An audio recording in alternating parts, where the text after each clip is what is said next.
Hello everybody! Are you? Oh, What?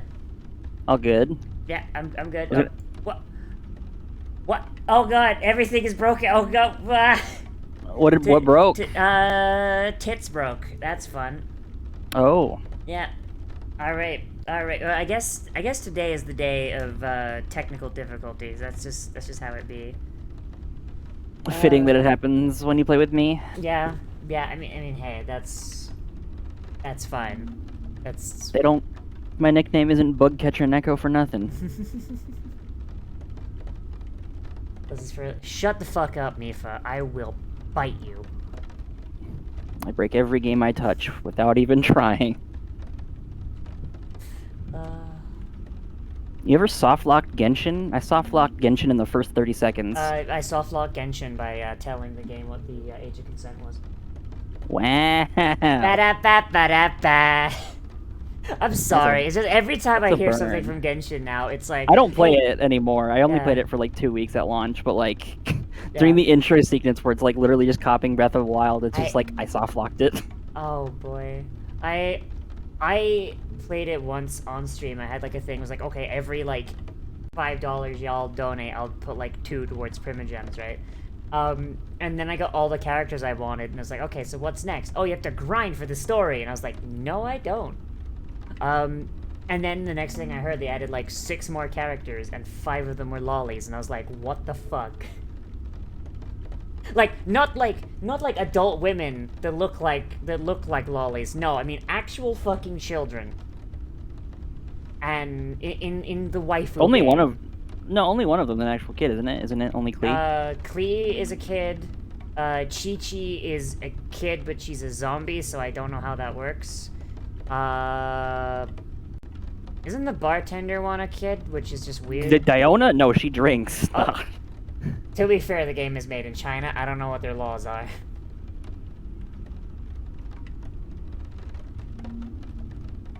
But, yeah, like, yeah, it's whatever. It's fine.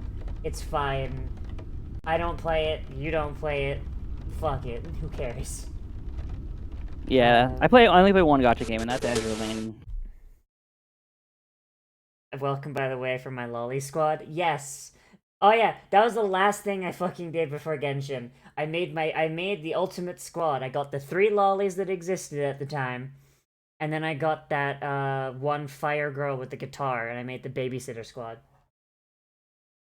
That was it. That was it.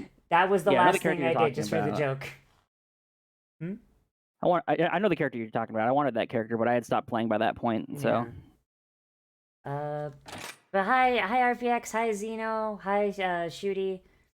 We're playing Monster Hunter with Nekomium. If you hit the exclamation point collab, it should link to his channel.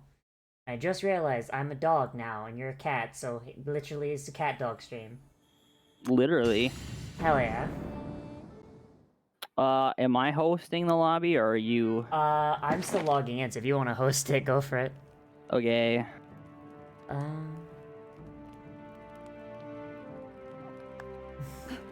Damn it, Zeno.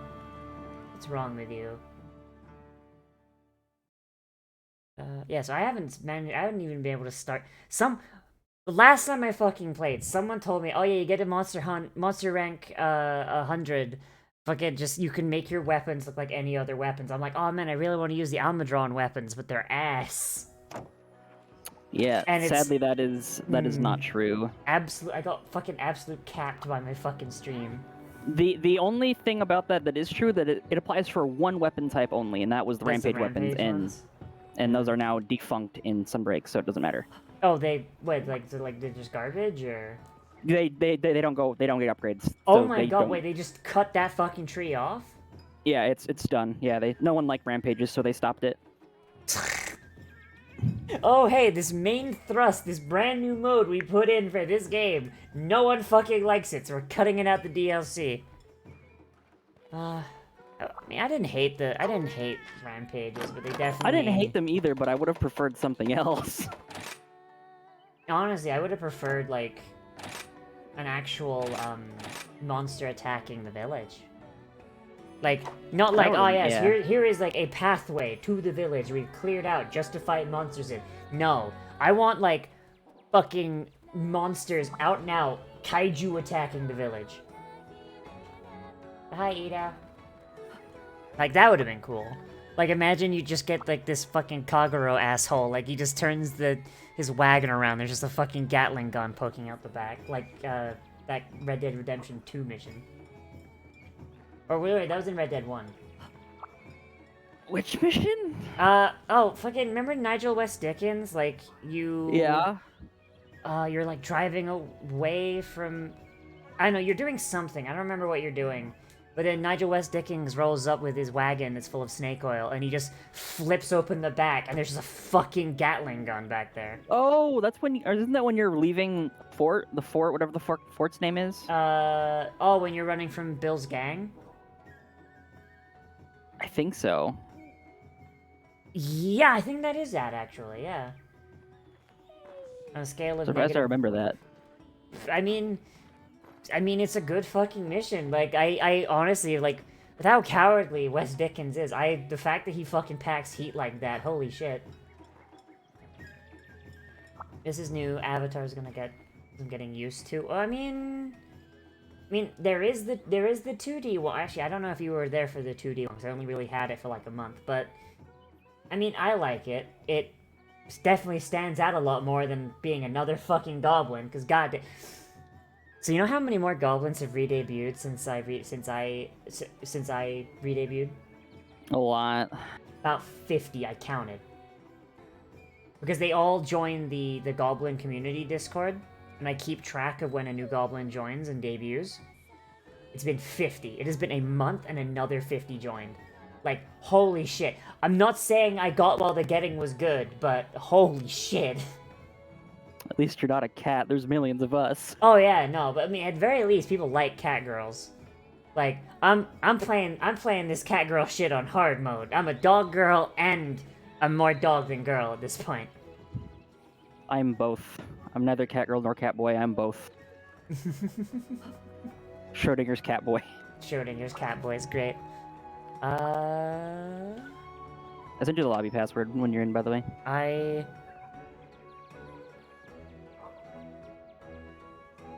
Oh, if I could spell your name, that'd be great. Cause I was about to ask like if you were offline. I was like, what the hell's going on? I don't think I am I? No, I just literally I spelled your name wrong. Oh. Does this for a living, by the way. Is this? Why is it not letting me do this? Feels so weird playing with functional, responsive controls. Yeah? Oh, because you've been playing, on the Switch? The Switch Gen Ultimate, yeah.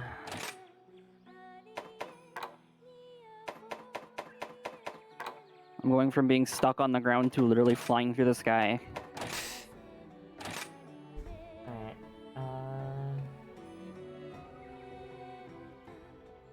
okay. There we go. Oh my god, what is with my frame drops? This game hates me. Saw one debut. Oh god, yeah. Even Jacob, who doesn't really follow, fucking VTubers, saw one on his Twitter feed. Like, my god. Am I doing okay? Yeah, I'm doing okay, shoot. You don't gotta call me my scientific name, god. Cuon alpinus hesperius was my father's genus. Oh, wait, you haven't even fought the crab. The crab? Wait, what? The what now? The crab. The crab? Yeah, you gotta fight a crab. Oh, I did not know about it. Is that a Sunbreak thing? Yeah, it's the first hunt. Oh, okay. I haven't even managed to start. So I've been really busy this week. Wasn't Rondine in World? Like, wasn't she like in World? I swear she looks familiar. Rondine? No, she was in Base Sunbreak, Base Rise. Yeah, but like I don't know, I don't- because wasn't there I an don't think she wasn't was. there an Argosian world too? Yeah, but it was like an old dude, a shirtless old fisherman dude that ran it Yeah, in the yeah, space but like, game. I don't know. Maybe I'm just insane. Maybe I'm just insane.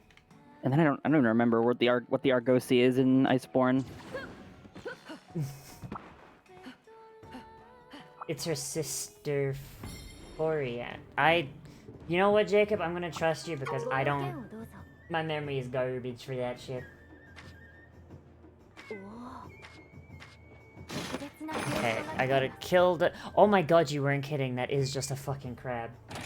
Yeah. Alright, okay. I put it on the board.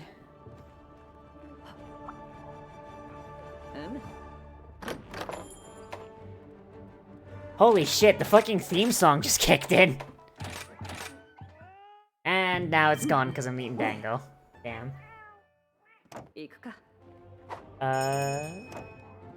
Okay. So you're using the funny shrapnel loadout? Funny shrapnel build, yeah. Funny shrapnel build, alright.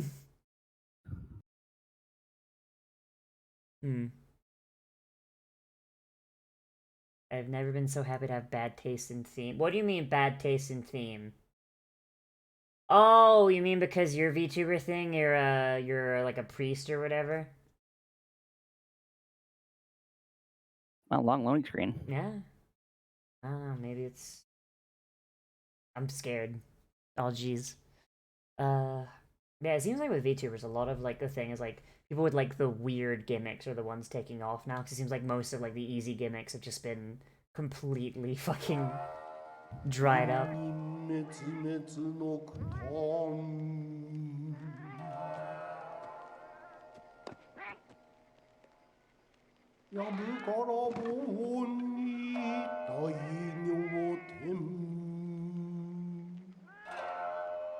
I'm about to watch a bunch of cats just get fucking murdered by a crab, aren't I?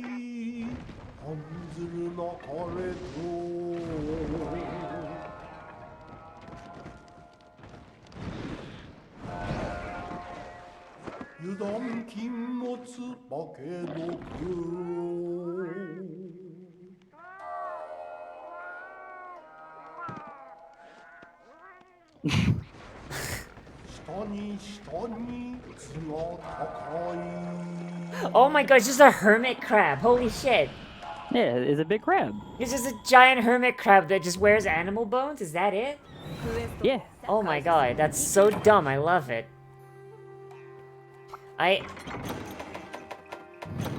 Oh my Jesus. So, okay. So you know more about Monster Hunter than I do. So why do these opening things, like, why do they bully the palicos in all of them? It's just easy to bully the palicos. Okay, fair enough. I was just like, it's like I thought this game was like, oh man, the palicos, they're my buddies, they're doing all this stuff, and then like almost every single monster introduction is a palico just getting its ass beat. I'm like, what the fuck? I believe the ones in the wild are not classified as palicos. I believe they're either called like phalanx or malinx. I forget which one it is.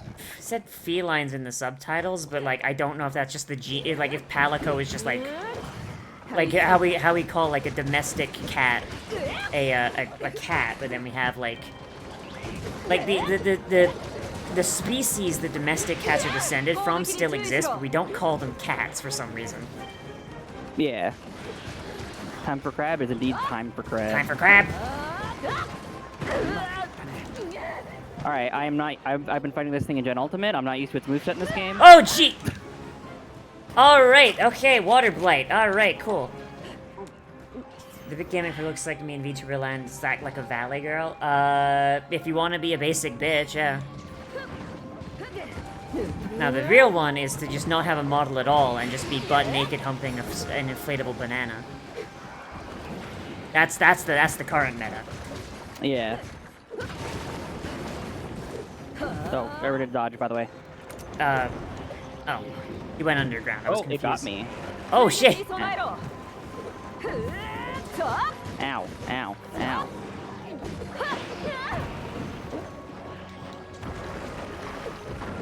Wait, where'd my Hellfire go? What the hell?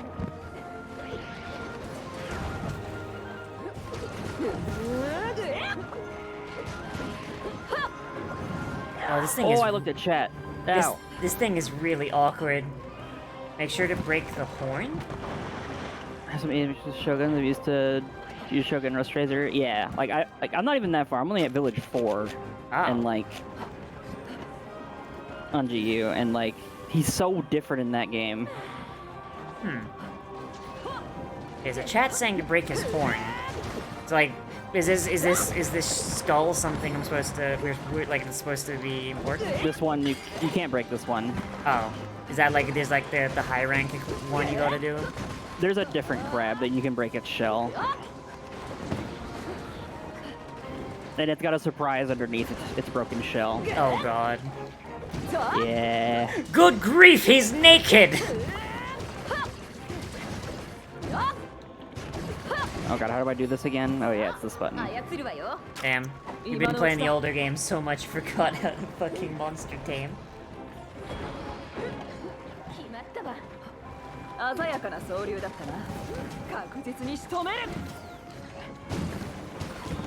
I've been really liking the Twin Blades. I don't know.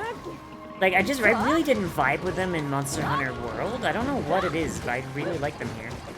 Oh yeah, they're more mobile. You have more freedom of movement in this game. They were mobile in World 2, but like they just like cranked that up to like 15 in this game. Oh god. Yeah. I think it's like here they have about as much mobility as the insect glaive does, whereas in World it was like the glaive. Like if you're not using the glaive, you're not being mobile. Like fucking period. Yeah. Remember to carve. Yeah, I just the cut. How do you move before the cutscene's done? How do you do that? Cut start or A button. You spam them and it skips it. Oh. Well, I'm very. There's dumb. also a mod to skip it, but I don't have that mod. You prog is a pain until later on. So I've heard. I'm about to have fun. Next time I play, I'm hunting Nargacuga. Oh boy, love Narga. Well, Nargacuga's a pain in the ass in this game, so I wonder how bad he is when he's slower. I mean, Narga's like really fast here. Like, isn't like his whole thing is that he's like basically as fast as the player. At least here it is. Like, I imagine that probably carries on to like the previous games, right? So he's slower, but so are you. And wouldn't that scale? I think it would. So I think it's still gonna be annoying, but I'm playing Lance in GU, so it should be okay. Oh, yeah, like it just lands. Like, that one... Okay, I'm assuming the Lance just stayed the same, because Lance here is the same as it fucking was in World, and it's just, haha, I have planted my feet. You're not moving me, asshole. For the most part, yeah. There's like, you know, typical unblockable fights, but yeah. Or unblockable attacks, like Kezu's electric balls, those are unblockable unless you have like max guard stats. Like, you need to be using gun lance for that. That's the only weapon I've ever had that I've been able to block Kezu's bullshit. Yo, by the way, Kezu's on some shit in GU. Wait, Kezu? I thought Kezu was new to this game. What the fuck? No, Kezu's old. Oh boy. His moveset in GU is crazy. He walks, you know how he stands still and does like his like electric dome around him in this game? He can run around while doing the electric dome. Oh my god, that is ridiculous. He fucking spooked me. Also, who's this asshole with the chainmail balaclava? Because he keeps calling me a student. I do not fucking remember who he fucking is. Student? Who? Like, the fucking guy with the fucking chainmail balaclava. Who the fuck is this asshole? Like, he keeps going, it's like, you're my #1 pupil, Ace. It's like, who the fuck are you? Oh, the fucking Master of Sushi. Literally don't even remember who the fuck he is. He's the training person. He teaches you the silk bug skills. Oh, so he was useful for about like 10 minutes. He's that one guy that peaked in high school and then like never let anyone fucking forget about it. Damn. Yeah, the Kakashi ripoff guy. Oh god. Hey, Kakashi is cool, alright? Kakashi is neat. This guy's fucking lame. You wanna know who's cooler than Kakashi, though? Gojo. Gojo. Yeah. I don't remember who that is. I'm sorry. Jujutsu Kaisen. Oh, Gojo! I heard Dojo. I'm dumb. Yeah, Gojo was just cooler, Kakashi. Also, yeah, no, this guy definitely peaked in high school vibes because he just got his ass saved by a fucking shopkeeper. Like, holy fuck. No, if you're into badass, she's actually a badass. She's so cool. Alright, alright, I just saw her fucking beat the shit out of this monster. I don't even recognize what it is, but... Oh, yes, that is a very, very awesome monster. I have nicknamed that monster Meth Wolf. Meth Wolf? You will understand why later. Or maybe Bath Salts Wolf. I don't know, whatever you want. I mean, this is Florida, so... Monster Hunter just takes place in Florida. No, Australia, everything wants to kill you. Oh boy. Nah. Everything's bigger and it wants to kill you. Nah, I know it's in Florida because the people are just as crazy as the fucking monsters here. That's true. Like, Australia had to fight its monsters once, and they lost. They lost to the flightless birds that didn't have guns, yes. Exactly. Like, fucking Floridians, though, like Australia saw, like, emus doing monster shit and went like, alright, we'll use M2 Browning machine guns. Floridians would look at that and be like, hey, yo, get me that really big stick. I'm gonna beat it. And that's stick? They'd grapple that shit. Yeah, no, that's... yeah, no, like, seriously, the stick is how they developed the hammer. They just made the stick bigger and bigger and bigger and bigger until finally they had the hammer weapon. Australia banned an episode of Peppa Pig because it was a spider advocacy episode? Really? Oh my god, that's amazing. Because in Australia the spiders are aggro like hell? What the fuck?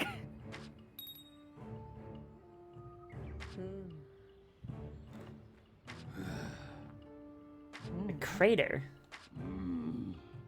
Oh yes, the crater. It's a big hot spring pool. Well, it's actually probably not hot down there, but you learn what the crater is and what makes them later. I really want to know what the fucking layout of the Monster Hunter world is, because, like, if Japan is just right next to what looks to be just, like, fucking medieval France, I want to know what the fuck kind of continents do they have going? Holy shit. Malzeno. Ooh. Yeah, the flagship.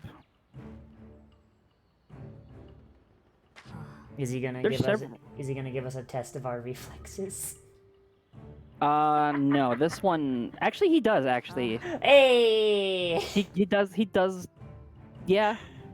A test of your reflex. A test of your reflex! God, they just need to add that fight. They just need to add that fight to New Game Plus and just... Have you fucking seen the meme edits of that? Like, yes. A test of your reflexes, and it's just like, flashbang. Yes! Oh, I love it so much. Like, I want them to just, like... I hate that New Game Plus is divided up into fucking, like, acts. I want to just do that fight. I don't want to do the rest of it. I don't want to have the depression of watching my boy Graha fucking evaporate. I just want to fight Xeno. God damn it. Strahd Dragon. What? Wait. The dragon's an incel? What? Huh? Oh, that's so in D&D, there is a vampire called Strahd von Zarovich, and, like, rules as written, he's a massive incel. But everyone writes him to be hot and horny as fuck, because it's D&D players. Why would you not?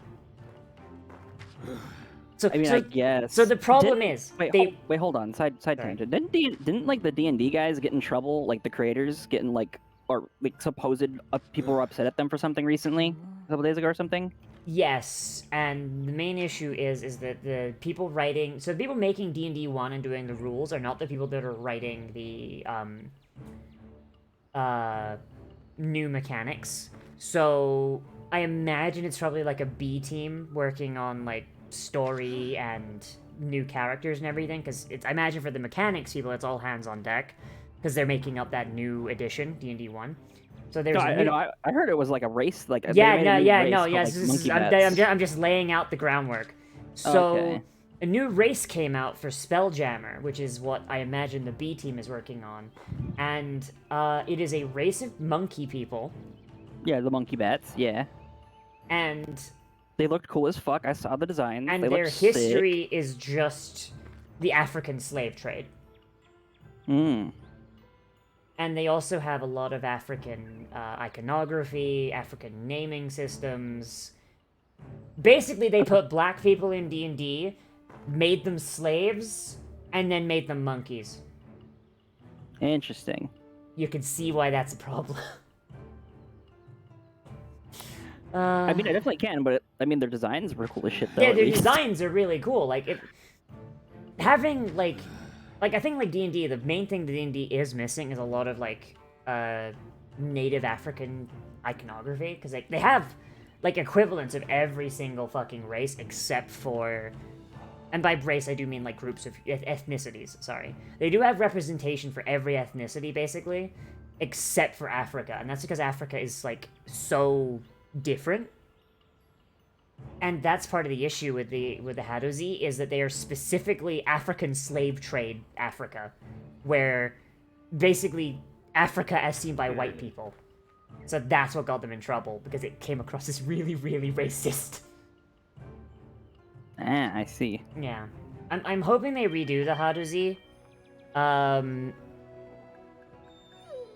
But, like, holy shit, it's just absolutely fucked.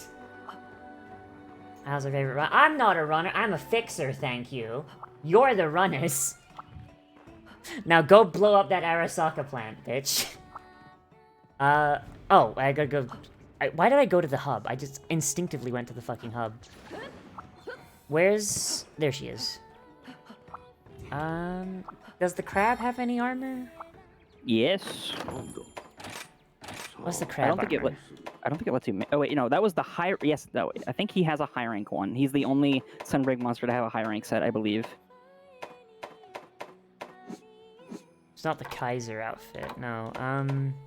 I might be wrong, but I feel like he had one. Ow. No. All right. No, he does not. Yeah, he'd be your... Okay, he's your first master rank one, then. Yeah, alright. But I don't think it'll let you make it yet. Yeah, our pitiful Eastern blacksmithing can't... The crucible steel is not strong enough. We need that Damascus steel, which is the exact same fucking thing. God. You wouldn't want the armor anyways. It's not good for dual blades. Ah, okay. It's lance armor. Hmm. Oh yeah, there you are. I'm on a cutscene.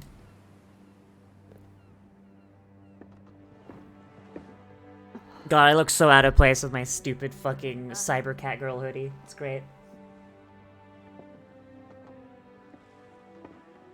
How do I feel about future guns in medieval fantasy? I feel like if you're going straight medieval fantasy, you can't just give a knight a Glock. If you're going for like ahistorical fantasy, then I think you can have guns, like that's what D&D does, but you do need to make them realistic for the tech level that you have at the time. So if you've established that gunpowder exists, then yeah, basic guns is fine. If you have machining and springs, then maybe you could have a magazine. Oh my god. Oh my god. These sailor outfits are, oh boy, real sussy. Sailor outfits. Yeah, the guys walking around in sailor outfits. They look like what that. I was just wearing on our hunt. You didn't see it? I didn't. I'm gonna admit. Oh, I can put it back on here.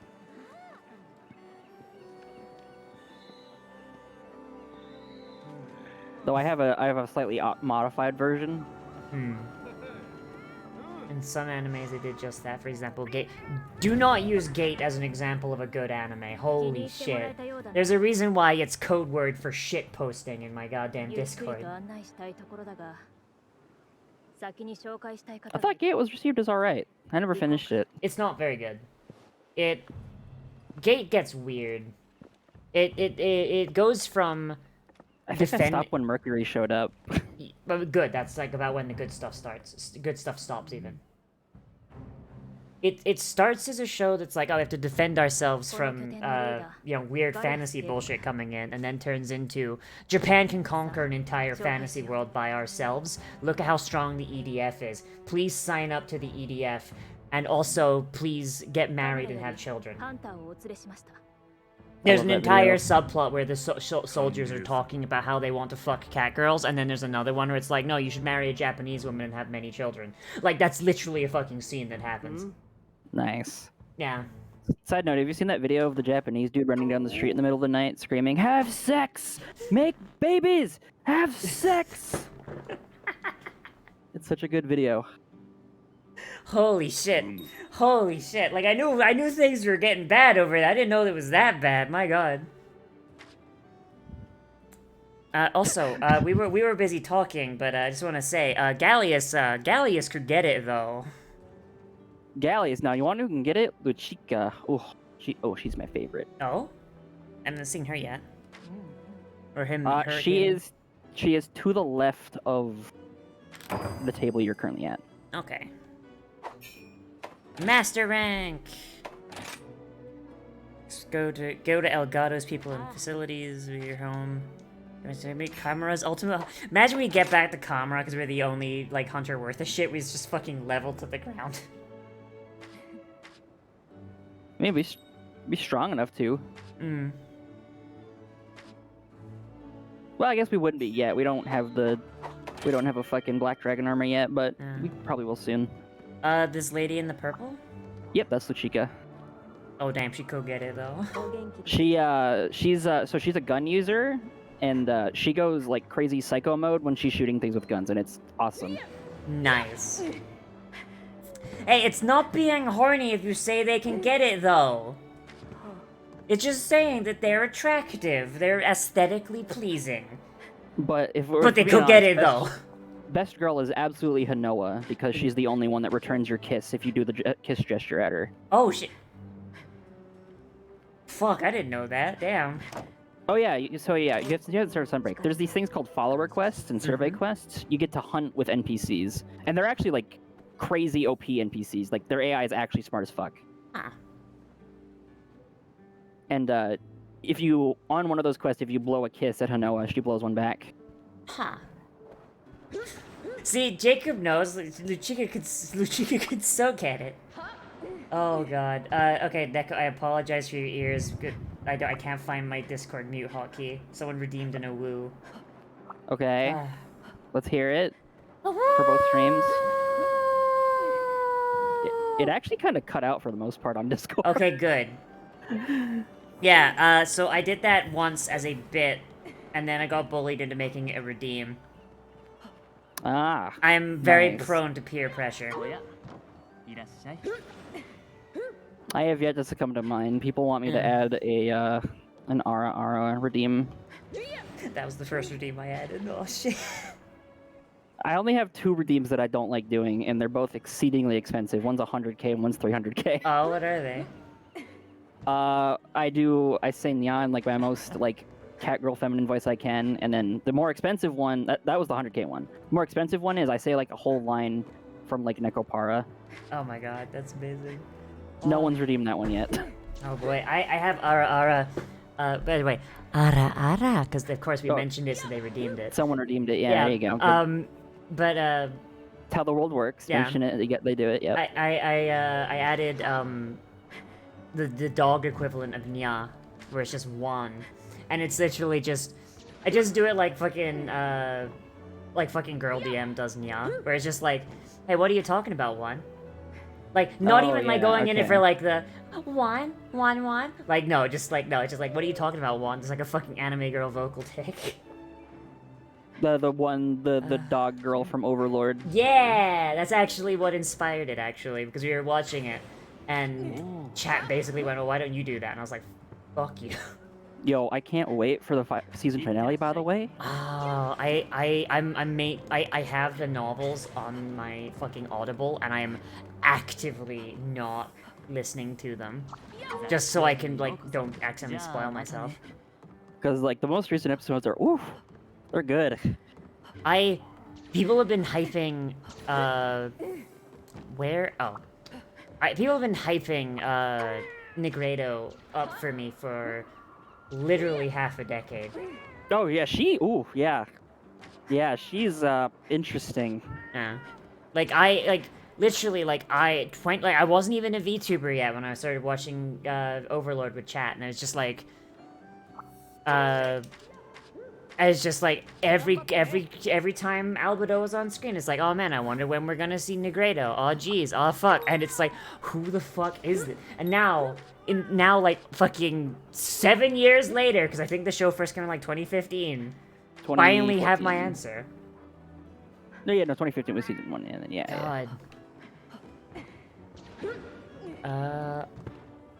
My favorite character still barely gets any screen time, and it makes me sad. Which one's your favorite character? I don't even know her. I don't remember her name right now. It is the white and black-haired girl that wants to have Ainz's babies because it would be a strong kid. They're not part of Nazarick. I don't remember her name. I think she's part of the Theocracy. I'm trying to remember who it is, and I don't remember because they have barely any screen time. It's the girl with the Rubik's Cube. Yeah, I know who you're talking about. Just my brain is just completely. I can't remember her name, but she's my favorite. Oh, this blacksmith could get it though. Oh, there's day one of this DLC coming out. There were already mods to lessen her clothing.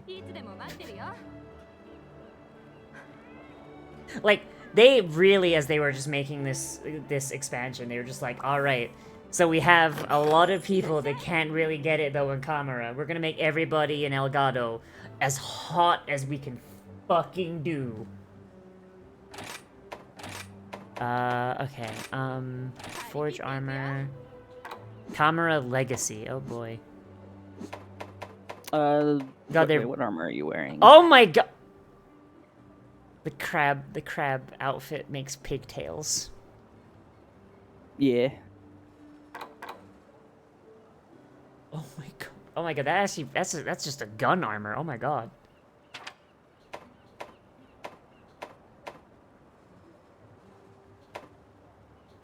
Holy shit! Like if I was using the gun lance, like holy shit! Like that would be like the perfect fucking. Oh yeah, that's like the starter gun lance set, and then the next one later is quite a ways in, I believe.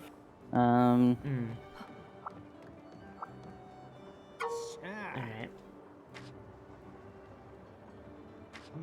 Echo eyes of a level-headed hunter, know you're so beloved back home.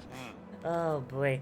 Like literally, like yes, this little dumb fuck village in the middle of nowhere has got like one hunter. Yeah, let's just take them like across the fucking ocean.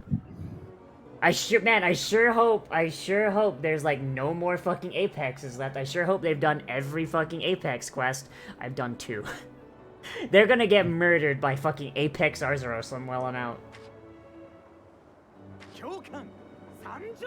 Duratotus is a good lance set. And then Basarios is like perfect for gun lance.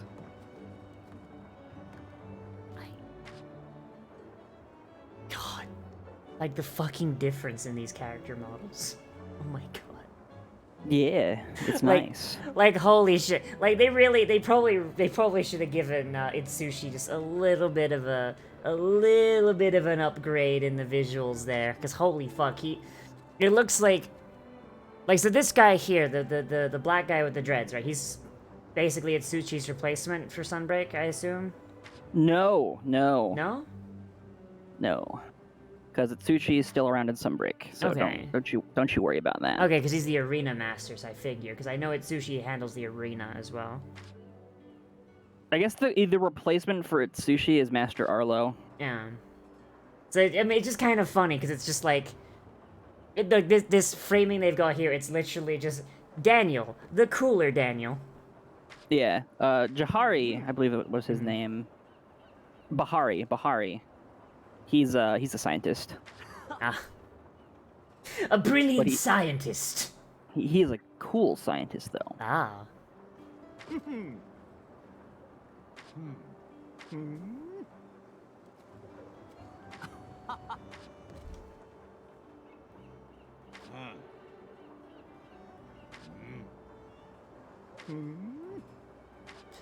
Alright.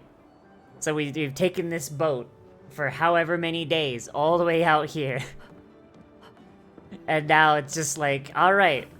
Now go back to Kamara, get back on the boat for another 6 months. Fuck you. Okay, so I've got to go to an arena? Oh my god, it's so weird seeing the realistic drawings of the monsters after like the camera drawings. Oh, yeah. Switch skills? What? Oh, yeah, you have to... So that's the switch skill swap system. You can have 2 sets of switch skills per hunt now. Oh, LT... So you can have up to like 5 or something per hunt. Huh.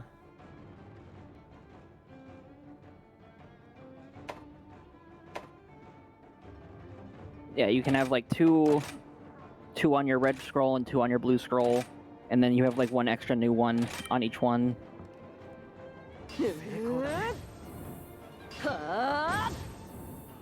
Like my new one was a thing called critical firepower.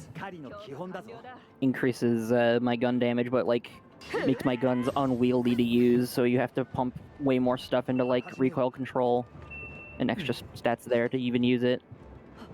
But it's a 20% damage boost, so I mean, like, if you can get it to work, it's good. No, he doesn't. Oh, I have to equip.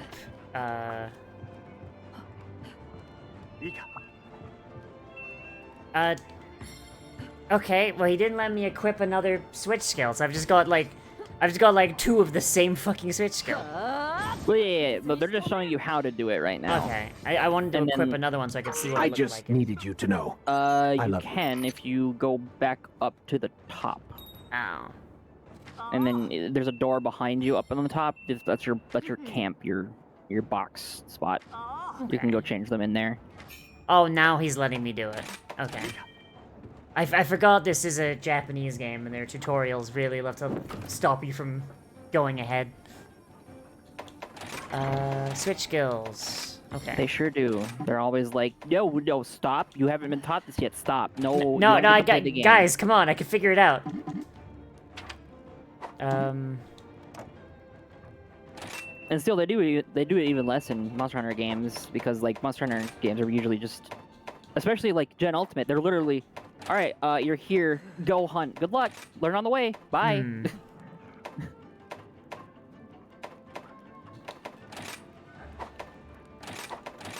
Holy shit, there's so many things. Okay. Oh, tower. Fuck. Oh. All I have is tower. Man, Tower Vault fucking sucks. Why the fuck is it even...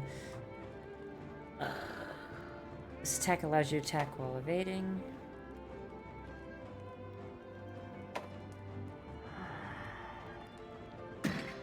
So the problem with this is for Twin Blades, most of the like alternate switch skills are like active upgrades. So it's like, Yeah. yeah. There's one in Sunbreak that just straight up. I need sharpens my the head weapon. pats on each Oh hand. boy. Thank you for the head pat, Shooty. It's like an in combat sharpen, so you Yeah. can keep wailing on the monster. It's like, okay, so I could have dodges, or I could have a better dodge that attacks when I dodge. I could have a thing that shoves a knife into a guy so I can just keep attacking while not being able to attack. Or I can, like, jump 20 feet in the air and be completely fucking open to getting hit. Gee, I wonder what I'm gonna pick.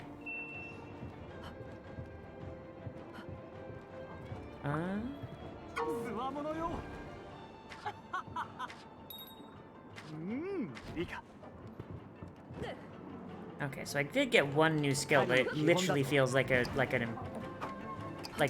actual upgrade. Yeah, there's like you get like 4 more or something. Yeah. So just gotta play through Sunbreak.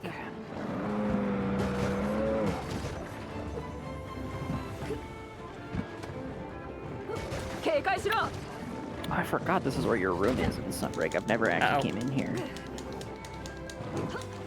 God, this is a weird move.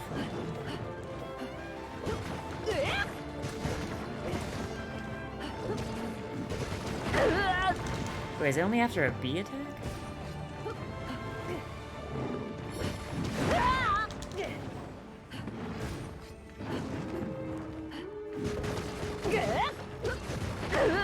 Yeah, okay, whatever, I don't care anymore. Fuck this attack. Yeah,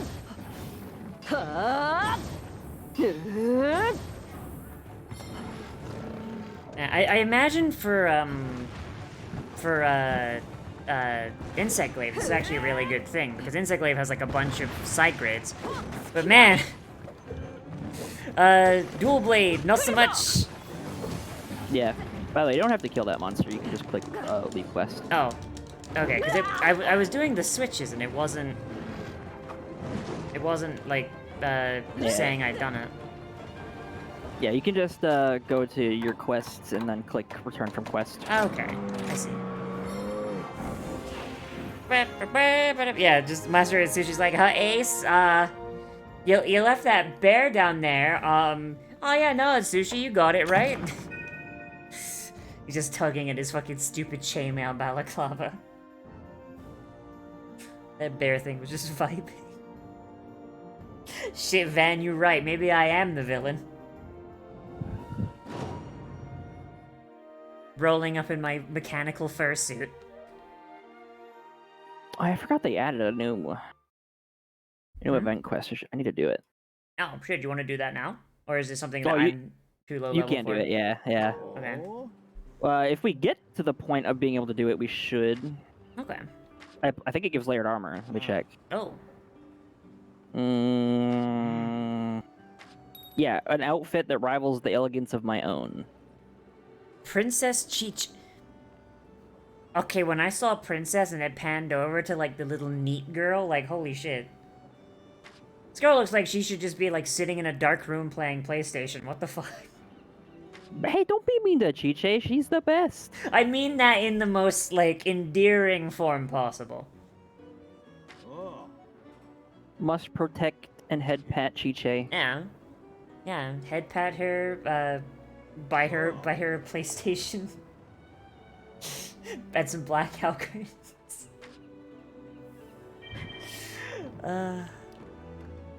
Oh, you ever just get that vibe though? Just like, you just meet someone, you're just like, man, being in direct sunlight, you're outside your natural. Yes, I know this person. It's me. Oh, yeah, same. I look behind me and I look at my blackout curtains. Yep, it's me. I look to the left, I see my blackout curtains. Yeah. I'm talking all this shit, but then, like, I meet the exact, like, man, projection's a bitch, huh? Yeah, just hold up a mirror. Yeah. Yeah, look at this dumb bitch. You've turned on your webcam mirror mode. Oh.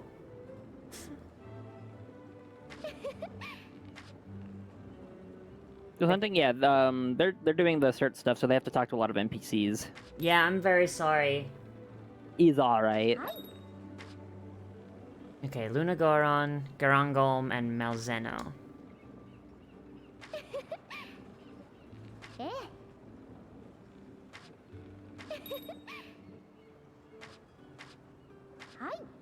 Okay, I'm trying to go as quick as possible. Thing that really slows this down is like the fact that every time you talk to someone, it puts like you want to talking cooldown.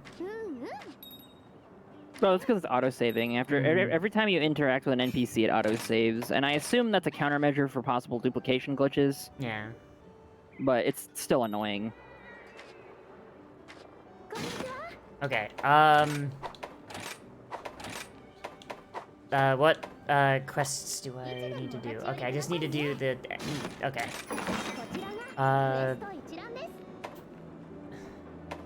Of course, one of the first quests I see is a goddamn Kulu quest. Yeah.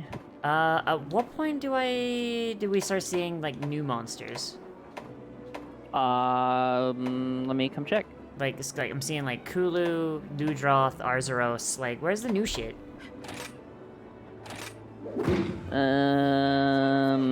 Is there anything new in 1 star? Only thing new in 1 star is Hermitar, which you've fought already. And the only thing new in 2 star is Blood Orange Bishatin. Ah, so is it just like reskins until like what, like high rank? You mean you're already in? Yeah, no, it's higher stars. The high rank equivalent. Sorry.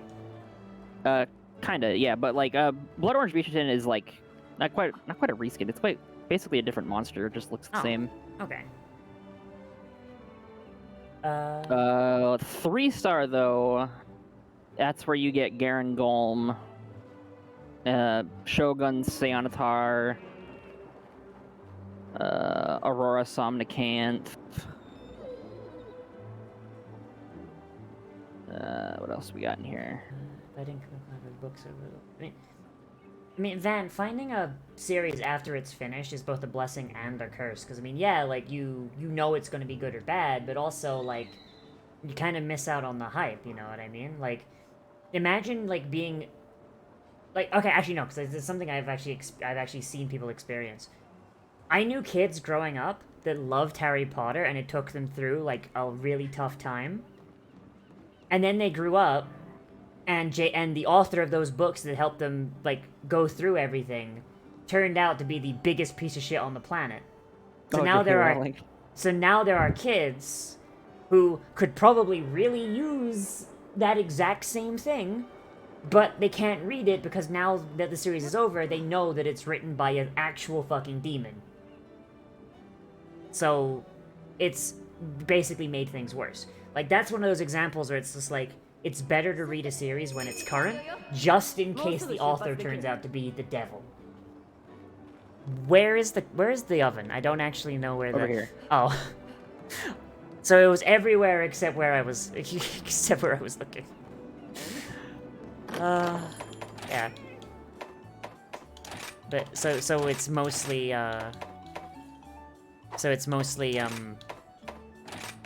not reskins, remixed.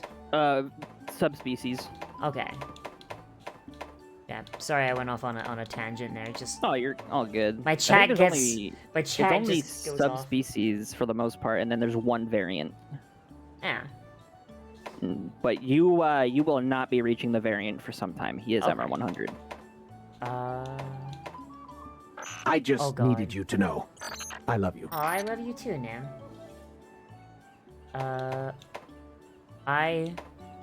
Oh god, there's so many more dangos, I don't know what to pick.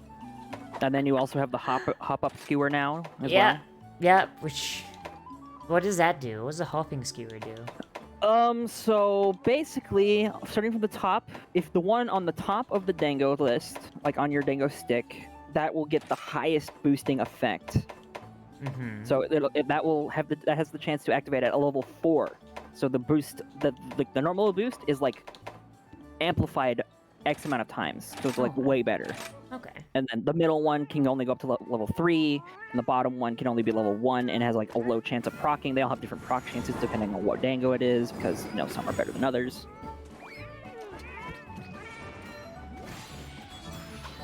But pretty much put what you want, what you think you would gain the most benefit out of in like the top slot, or if you want like something to always proc, you want to put it in like the middle for like middle or bottom for like constant proc chance. Okay. So still could probably do with actually having some protein in our diet, but at the very least they made it more. They made it more. Yeah, we're still malnourished hunters. Oh boy. All right. Okay. Sorry I took so long. It's just overwhelmed a little bit.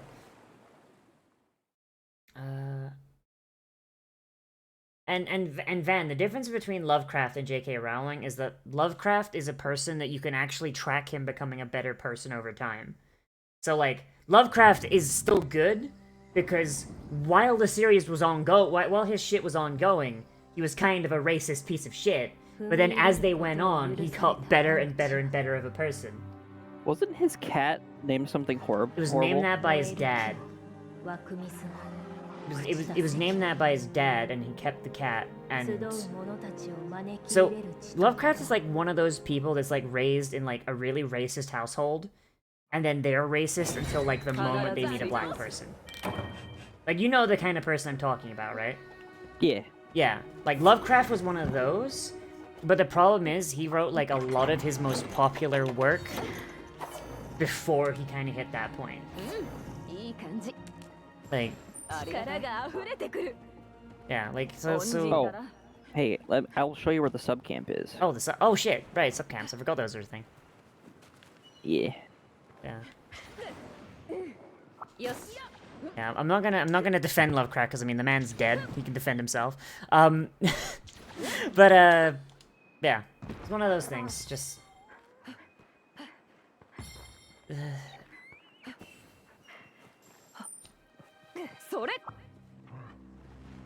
Hi, Daniel.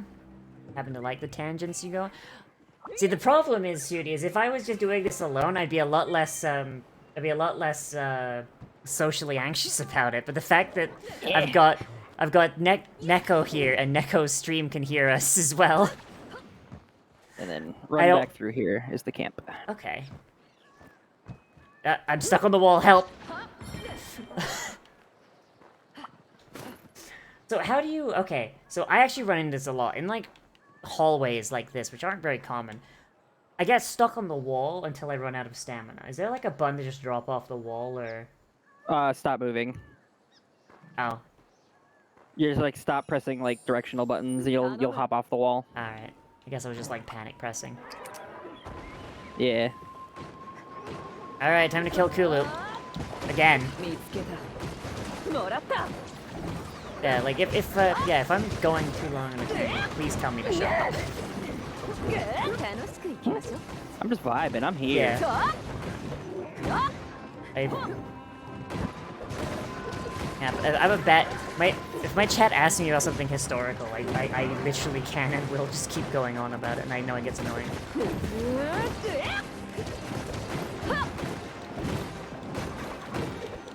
I gotta put that history major to use somehow. No, you don't. No, I love the Hellfire explosion. Like, whoa!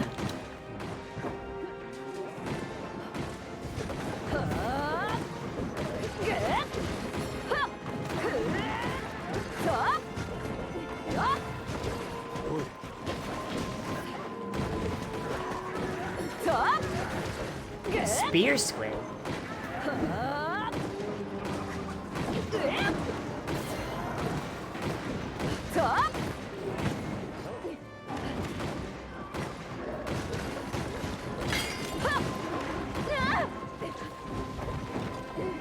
Does this have more health than high rank Hulu, or is it more or less the same? Because he seems, yeah. He has like 8,000, 9,000 more HP. Holy shit, it was bad. So I even recommend how goes the hunt. Hi Ryu, we're doing good. We're just I'm just starting Sunbreak. Neko has gotten decently far through it. We're just having a good time. Or at least I hope we're having it. Yeah, no, I'm hunting. I'm just shooting things. Is that a Mecha Wolf companion? No, I put the Almadron armor on my Palamut because I'm a weeb. And he looks like a motorcycle.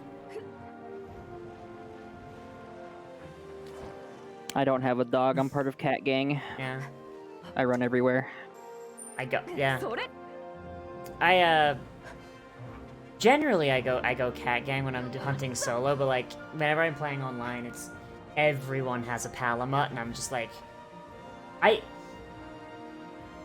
I actually was, like, really woefully underpowered, like, through, like, a lot of, like, the later part of, like, the high-rank questline. Because I would have to do the multiplayer. I'd go in, and everyone else would have a Palamut. I got cucked out of a carve more than once. Because, like, people would just be like, alright, I'm just gonna kill the thing. I was like, okay, I'm making my way there, like, hold off, please. And they would just kill it, and, like, I'd get there just in time for the fucking quest to expire. Oof. Yeah, it happened so often. I actually had to redo most of those quests just so I'd have the materials to make high rank armor. Now, I'm not bad CG. I'm actually fairly decent CG, thank you.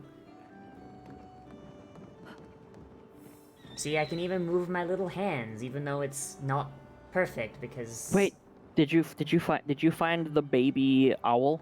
The what now? Oh wait, you showed me this on your stream. Show me again, because I forgot where it is. All right, so first we gotta go up here. Up. Oh god. Up. Wait. Oh, up there. Okay. Hi, Yeah, up here. Globy. Oh. It really did not want me to go up there. Hang on. I gotta wait for my bugs.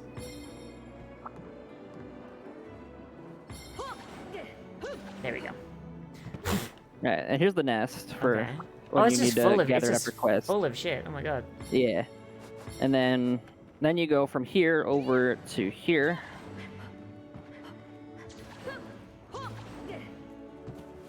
And then there's a little baby. Oh my god. I forgot how cute it is. It's just a little ball. I love it. Goddamn. If you feed him enough, you get an achievement. I'm gonna feed this thing till it fucking explodes. History fact, who is the sexiest writer in history? And of course you play the fucking Pornhub theme, you... Ugh. Nice.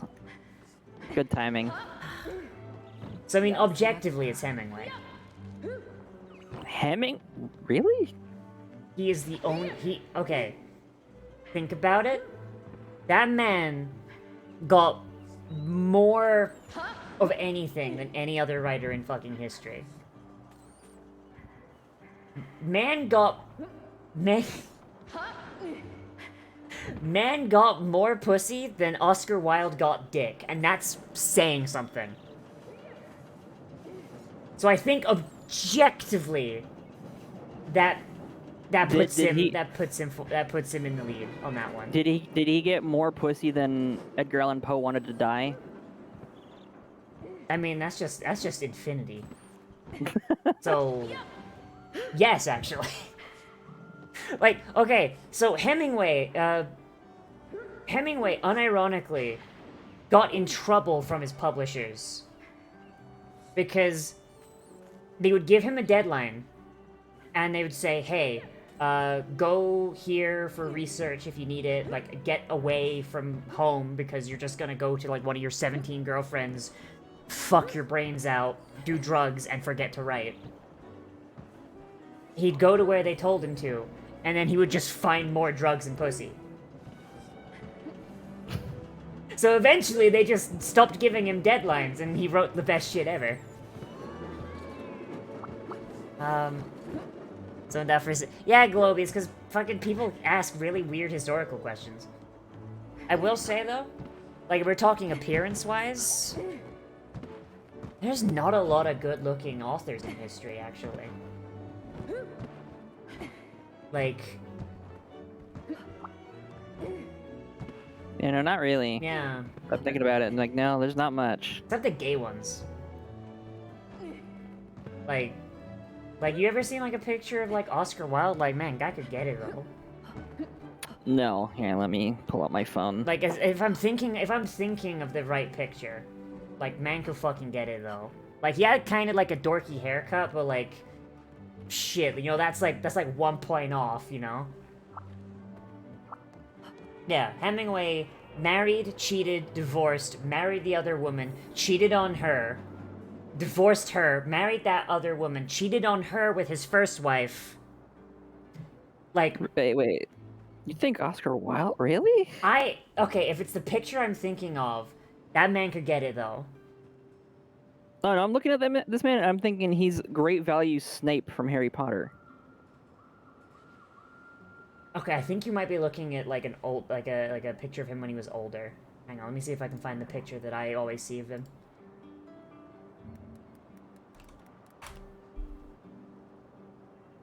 Like...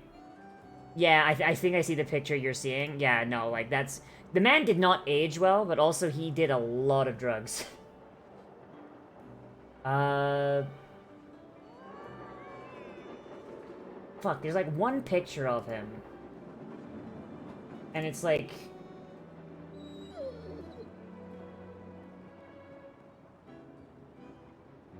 Fuck, I can't find it.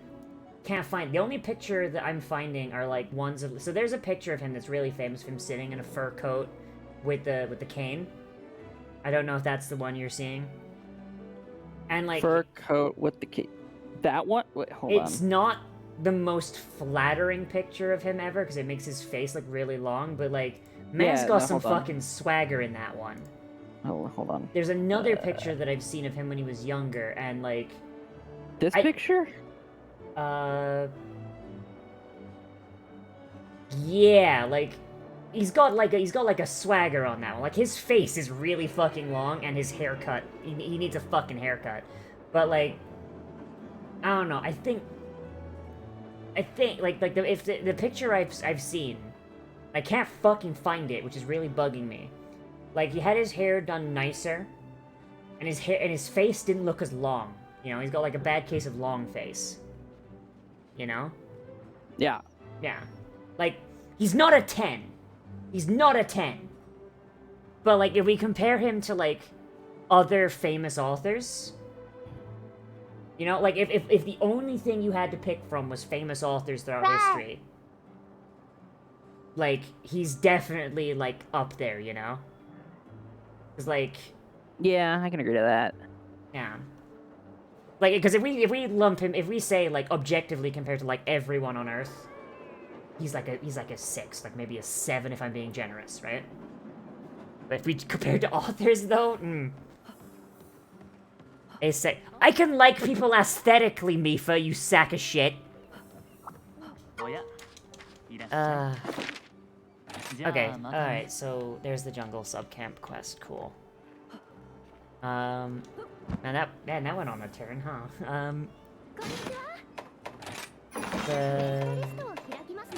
Oh boy, Ludroth. Cool. Everyone loves Ludroth. Mission failed. We'll get him next time. Y'all are demons. Y'all are fucking demons. Oh, hey, a quest. Oh, you got it. What are we hunting? Yeah, you posted one. What are we doing? What are we doing? Oh, Ludroth. Yeah. Yeah. I just need needed you to know. Fucking turn a setting back on because I can't see my. There we go. Oh, okay, I was like, I didn't have my weapons displaying, so I was like, what fucking build am I on?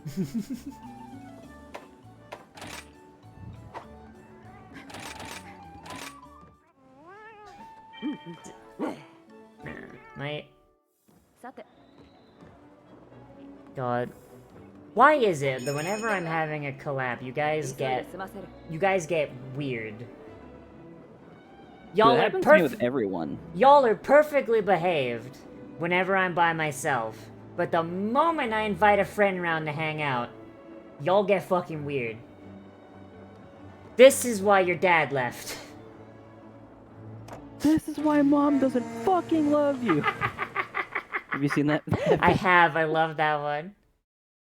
Ah, God, they're acting up because they're jealous. Goddamn, they're not the center of my attention anymore.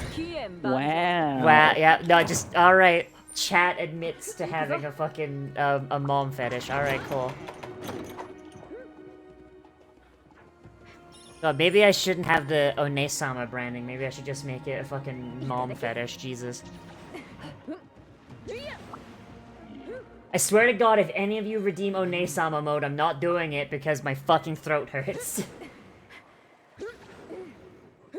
And don't refund the points for keeping them. And I'm not refunding the points, they're mine.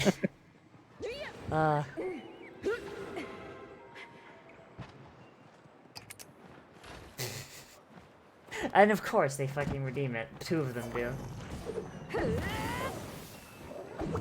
You're always weird, and I know it. Neither mind you having a 3D model reveal. You mean you're right, though.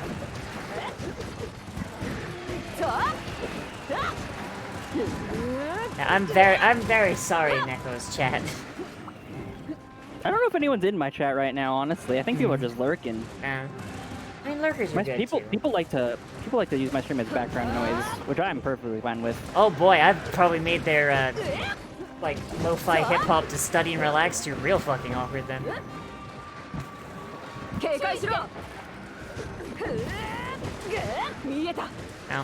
either way, I'm glad we finally got to hang out. You know, I will say though, I'm kind of, after fighting a certain monster that I fought a little bit ago in Gen U, I'm kind of sad that this game doesn't have any gimmick monsters. Oh my god, that knockdown. Yeah, that's Hellfire. I love it. I'm gonna be real sad if there's not like a a Master Rank Magnum Alo I can get the same thing on. There is. Nice. Like, but no, like I'm talking about gimmicks. I fought a monster called Malfesto or something like that. Malfesto? It literally, if it fucking hits you with a certain attack, it inverts your controls. oh shit, that's cool as hell. I love that. Oh, hey, Shitty Man, you're in my chat. Okay. Oh shit. Oh, he's leaving little water blight puddles. I didn't know he could do that. Yeah, that's his Master Rank thing. That's really cool.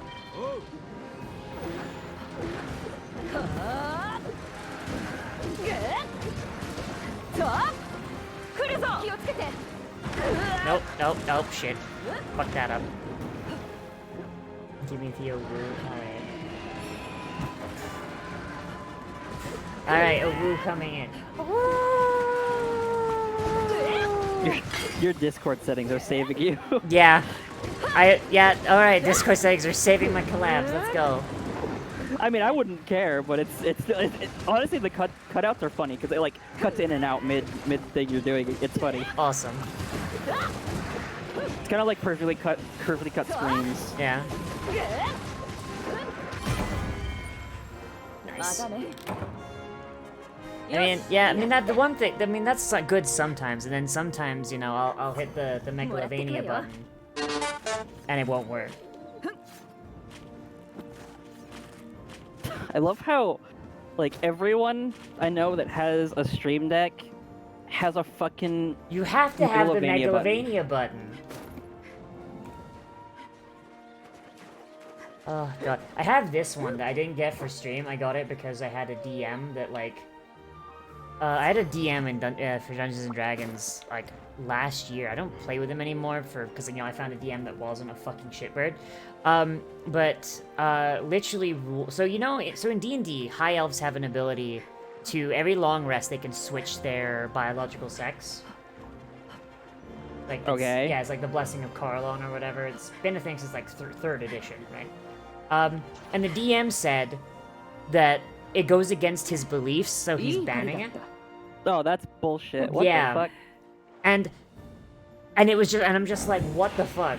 So literally, I downloaded this button, so anytime he would bring up an elf would so he really liked putting elves as NPCs too. So anytime an elf showed up, I would just hit this button. Trans rights.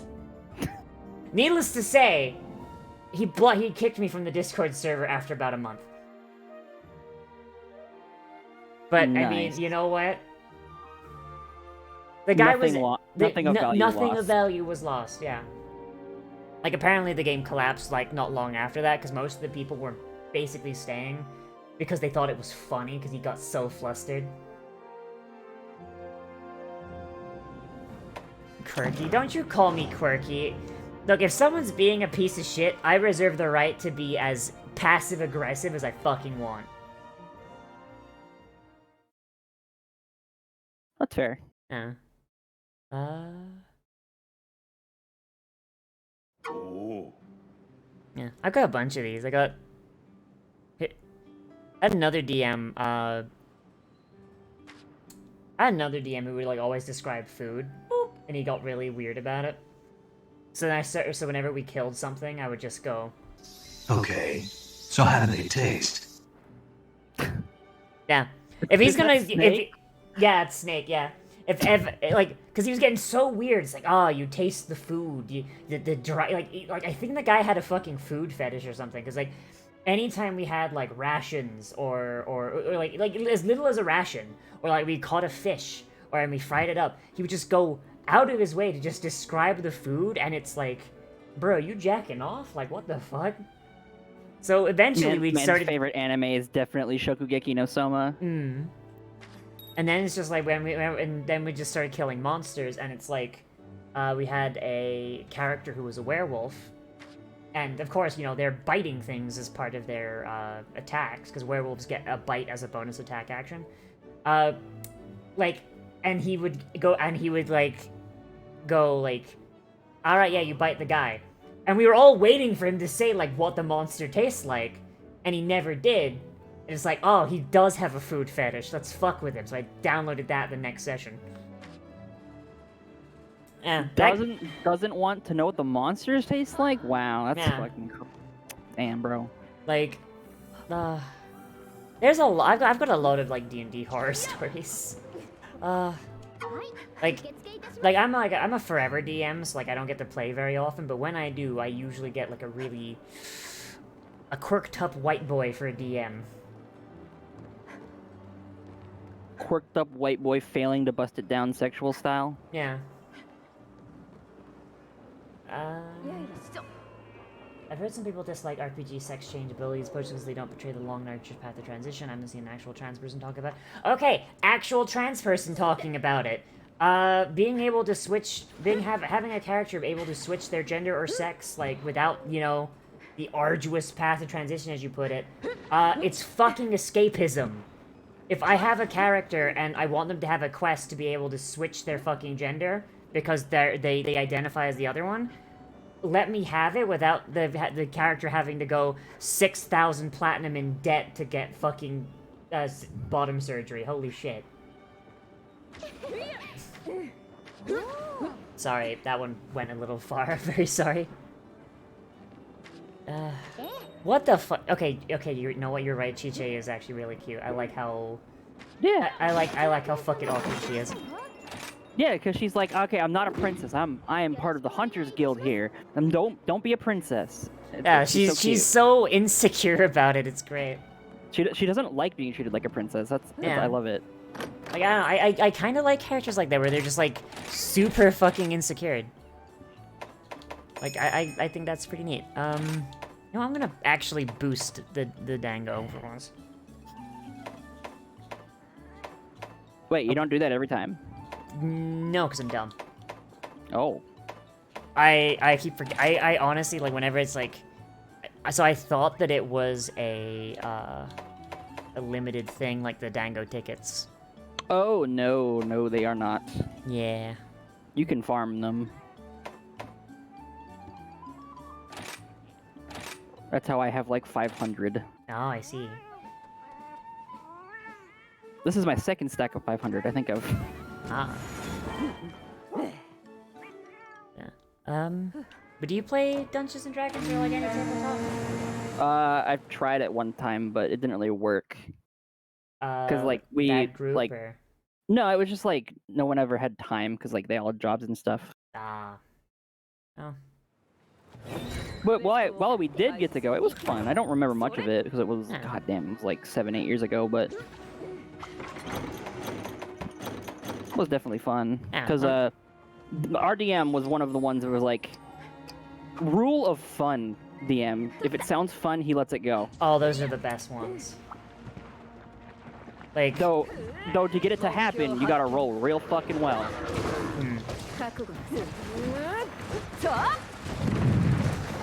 generally, as far as I'm concerned, the best DMs are the ones that, like,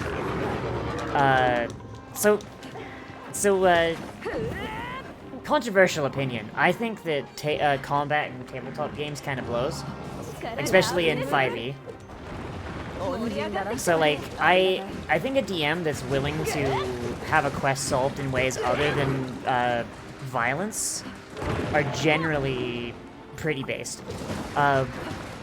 Like, oh hey, there's a dragon attacking a village. Okay, well, what if I go talk to the dragon and it turns out that the dragon's wanting to get their egg back or something, you know? Like, and the villagers, like, took the dragon's egg. You know, and that's... Like, I really like shit like that. Not enough DMs do it. Would a dragon fall under what I think it's a druid? A druid can talk to animals. Would a druid be able to talk to the dragon? Most dragons can speak common, actually. Oh wow, okay. Yeah, dragons in D&D are basic. They're intelligent creatures. Like a lot of like I've had dragons that are smarter than my fucking party. Like, and that's not saying my party is dumb. It's just that like I think there's one dragon stat block where it's got an intelligence score of like 17,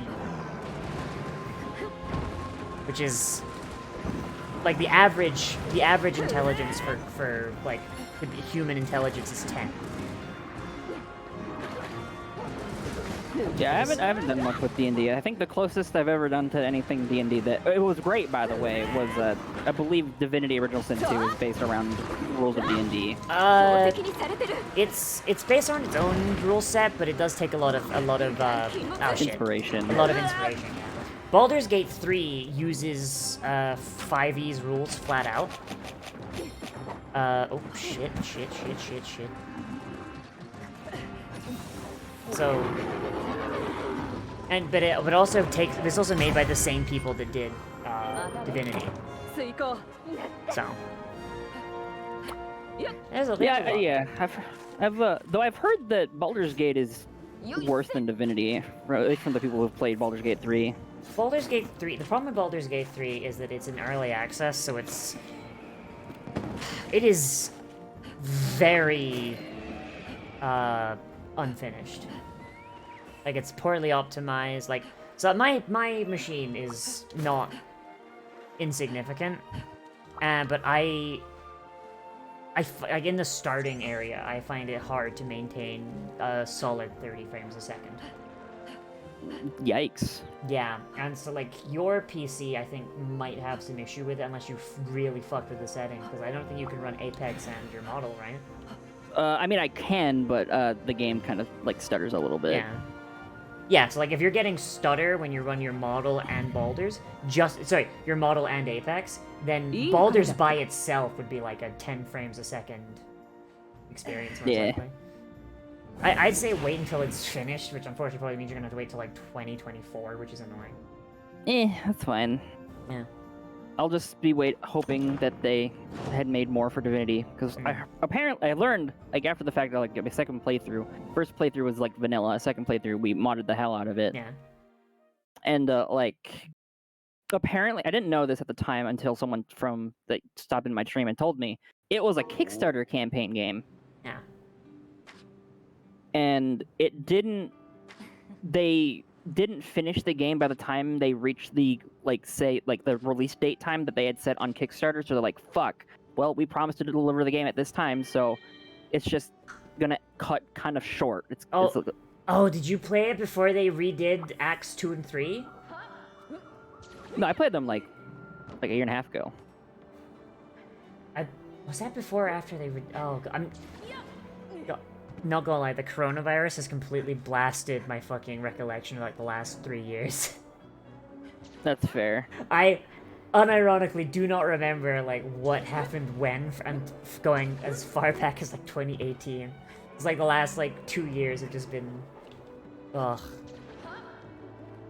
But no, like they wanted to have like whole like sections dedicated, because they had stuff dedicated to like the lizard people. Like they wanted to go more in depth with all the other races, but they didn't have the time, so they just couldn't. Oh, okay. Like they wanted to have like 2 extra acts or something, but they just wasn't time. Oh, okay. So it's like, are they putting some more things in, or? No, I hope they will, but they never will, because they're working on Baldur's Gate now. Yeah. Oh hey, we do actually have some more fucking, okay, I kind of wish the quest illustrations were different, because it's not Guildmaster Hojo drawing them anymore, right? It's Chishi doing it.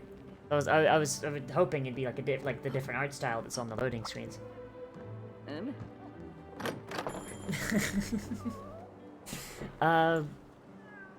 Yeah, like as far as D&D is concerned, like if you ever want to try D&D, like I I am totally down to like run like a one shot or something for you. I don't mind. I am the forever DM. It is what I do.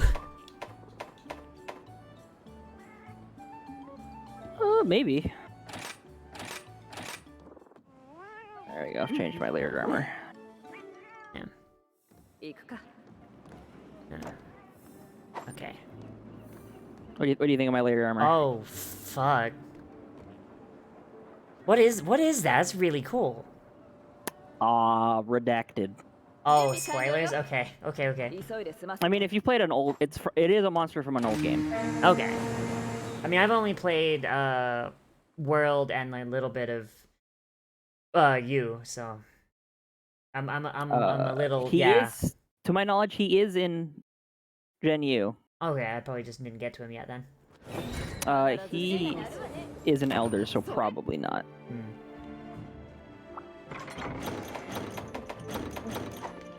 Oh shit, they just give us mega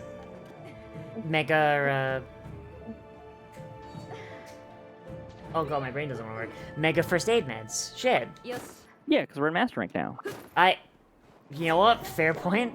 I'm so used to having to spend like half the hunt looking for fucking honey. You know what I mean? Like, holy shit.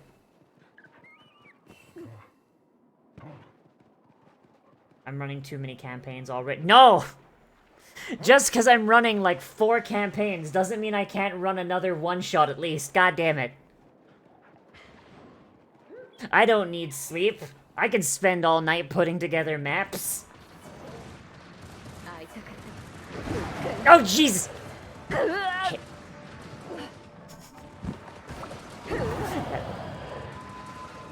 This thing keeps knocking me out of demon mode.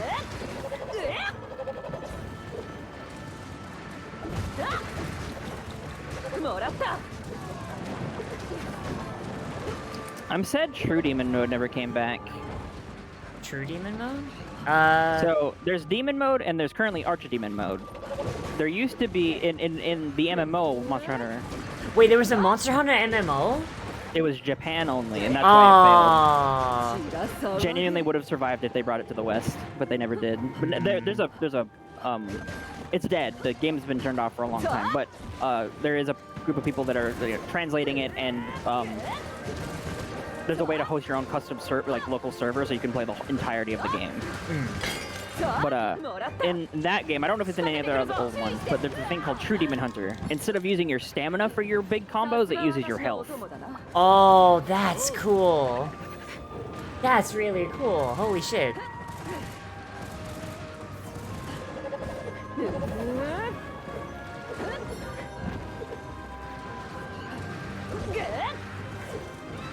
Yeah, Monster Hunter Frontier was the MMO one. Monster Hunter Frontier.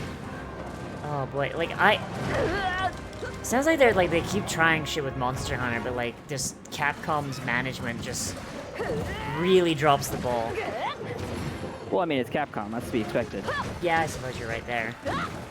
But no, like that game is wild. There's a weapon in that. There's 2 unique weapons to that game that aren't in any other Monster Hunter game. Yeah.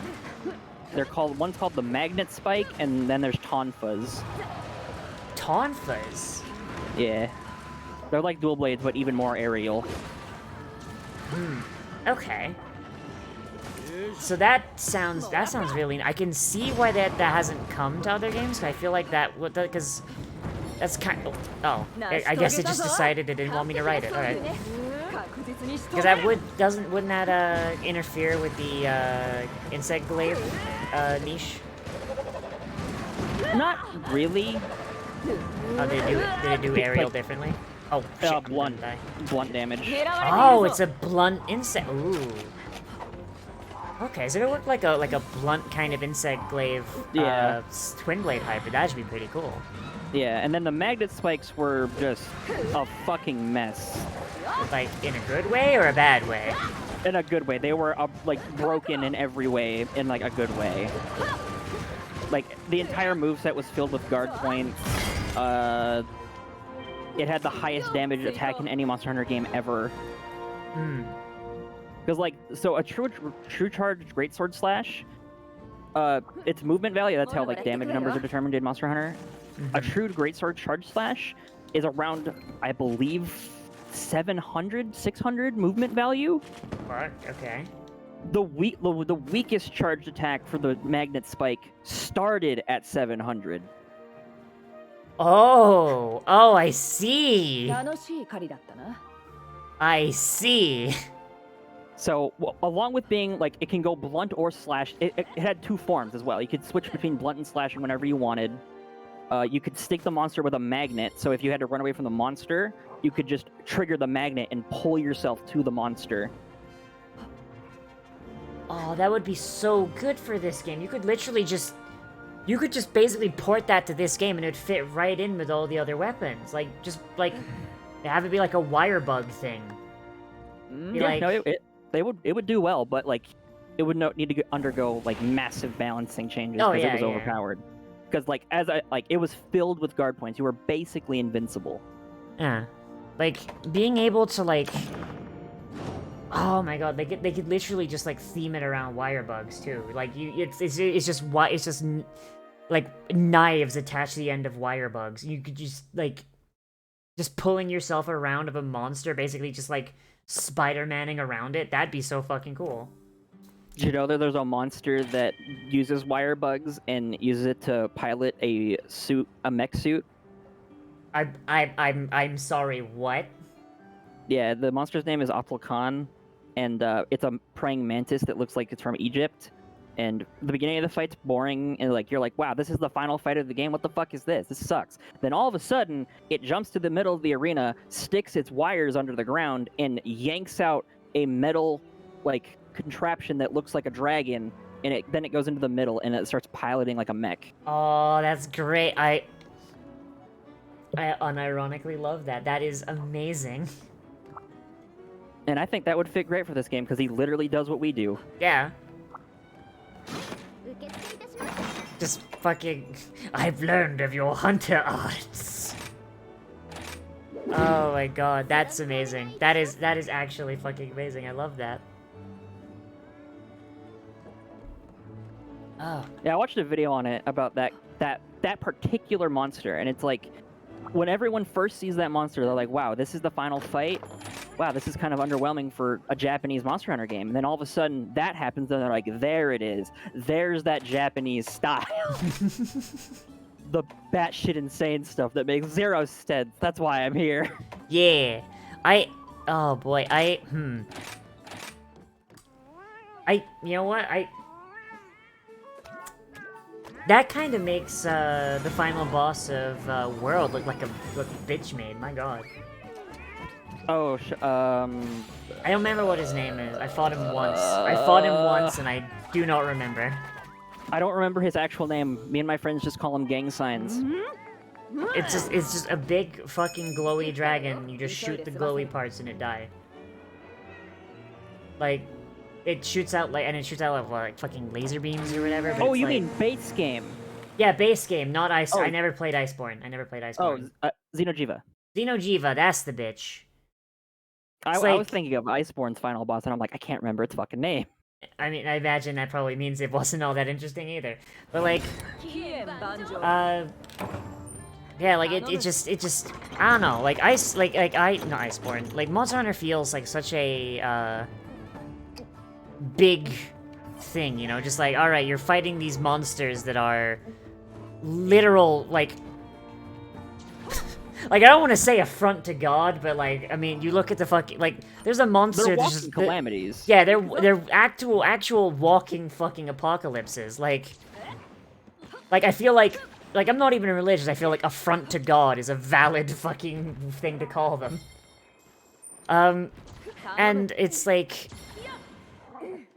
The final boss, like, we move to, like, a new world, and there's, like... fucking monsters everywhere looking to just wipe out all life on Earth, and it's like Well, for the most part, most monsters aren't aggressive towards hunters, and they're animals. That's what they are. Wasn't the whole thing in World that like the monsters were like super aggressive for some reason? No, like Xenojiva was making them go fucking mental. it was Xeno's presence was making them act strange, but like they don't normally act like that. Yeah, that's what I meant. That's what I meant. Because like the only monster in Monster Hunter that is like pure hatred and malice is Fatalis. It exists to kill humans. That's its only goal. Okay, but you've got these monsters that are like if they decide they could just fucking like wipe out all of humanity. They are walking apocalypses. Fatalis did that. That's the story behind Fatalis. Oh boy. The kingdom of Shrade were so strong they could kill any Elder Dragon, any monster they want without like barely trying. Oh right, so it farts. They tipped the balance of nature too far, so Fatalis showed up and wiped out their entire kingdom single-handedly in a night. Oh boy. But yeah, like you got like these nightmare beings that just are wandering the land, and it's like, oh man, I wonder what's gonna be the thing that's making them all go crazy, and it's just another dragon. It's a fucking blue and white dragon that just shoots laser beams, and it's 90% weak spot. Though you didn't play Iceborne, so you didn't get to see the adult version of Xeno. Oh, that was a child? Yes, that is a baby. Oh, well, that would explain why it was so bitch made. That is a newborn. Like in the cutscene before you fight it, you see it hatching. Gonna be honest, I was a little checked out, so I don't remember that. That's fair enough. Oh, thank you for the hydrate, Shooty. Hang on. Yeah. But yeah, the adult version is like fully formed, has shedded its skin hundreds of times, so it's like super strong. Oh, so it actually has armor this time. It looks like so typically how the dragons look in this game are like the more Japanese styled ones, you know? Yeah. Safijiva, which is the adult name, looks like a European red dragon. Ah. Red style dragon. Oh no. Like from what I've seen of like the older games, like in like cutscenes and like people's like breakdowns of like their favorite monster, like it seems like the older games had like really fucking wacky dragons. Oh yeah. Or not wacky dragons, wacky monsters, and it's like, oh, so the one I come in on is just a fucking lame shit dragon. Well, okay, so the reason World was a little bit more tame was because they were the large console team developed team. They're the more stick to traditions, don't experiment, use what worked before. Okay. Rise is made by the team. There's two Monster Hunter teams. There's like the home console team, there's the portable team. Rise is made by the portable team, and that's why it's fucking crazy off the walls everywhere. And that's why it was on Switch first. Yeah. Gee, seeing as Nintendo's not really making portables anymore, because I mean, like, assuming that like they just keep like doing the Switch thing, right? Like, does that mean they're just gonna have two console teams? Probably. They'll probably still be called the portable team and have different like development philosophies. Because so both of these, Rise and World, were being made at the same time. World just finished first. Oh. But basically, the project lead for both teams, like the project lead supervises both of them, gave them one prompt: make something unique. And World made the Clutch Claw and the Slinger. This game has the wire bugs and switch skills. Not gonna lie, I know which one is a little bit more unique. It's this game, yeah. Yeah, like the Slinger is like... Did the Slinger really not exist? I thought it was like... It's such a base fucking concept. It's just, you pick up... Yeah, no, the Slinger was new, yeah. And then in Iceborne, they added the Clutch Claw, which is you grapple onto the monsters and can weaken and soften parts.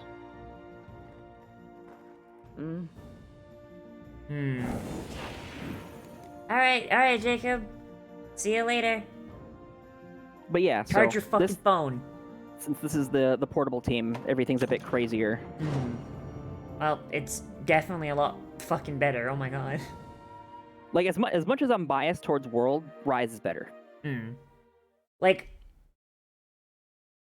World had a lot of things that, like, I really don't like. So for example, like there's like a lot of grind.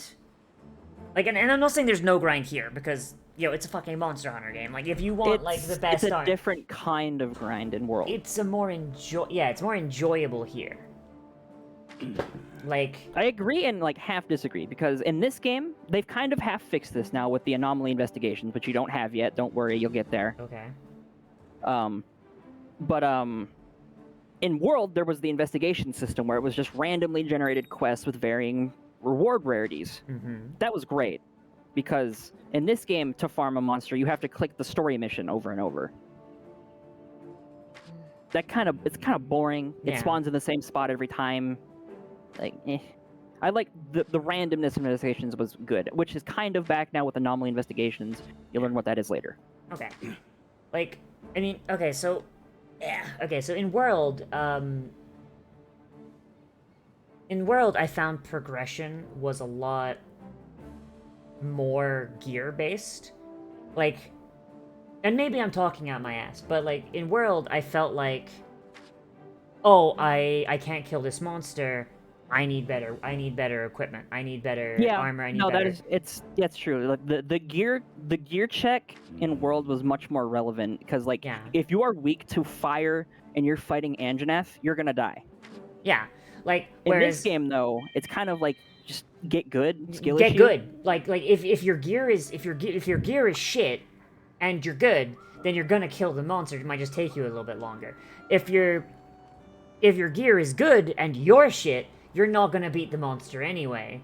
Because it doesn't matter how much fire resist you have, get hit by Anjanath's fireball like 3 times, you're fucking gone. Like being completely honest, for all of Sunbreak, when it came out, I went through the entirety of Master Rank with a high rank build. I didn't upgrade a single piece of my armor until I beat the whole story. Yeah. Which like, valid. I used Volstrak set for the whole Master Rank. Yeah. Which, I mean, back when he was the final monster, before Sunbreak came out, he was the meta set, so I mean, it still worked. Yeah. So, like, meanwhile, in World, I was like, okay, I'm fighting Anjanath. Okay, so Anjanath is weak to water, and he has fire attack. Okay, I'm gonna have this armor to maximize my fire resist. I'm gonna have this weapon with water, because even though it's a worse weapon, violated the law. It has water damage, which means it's going to, like, they were so the elemental anal. damage mattered more than your raw damage. Yeah. Which is still a thing in this game, just not to that extreme of a degree. It's not as anal about it. Like, if you have a thing you want to, oh god, my brain's turning off. Like, if you have a thing that you want to use, and if it's not optimal, like, it's not like, okay, so you're fighting Gyrodotus and you have a water-based weapon. The game doesn't tell you to fuck off. It's like, you are more than willing to try and kill Gyrodotus with a thing it resists. It's just gonna take you longer. Yeah. Meanwhile, before, like, if you fought Gyrodotus with, like, a water thing, like, you'd be doing, like, 10% damage. Like, I am exaggerating a little bit, but, like, it sort of felt like. Oh, god. The bomb badgies make me sad to look at, like, holy fuck. They look so depressed. Like, yeah.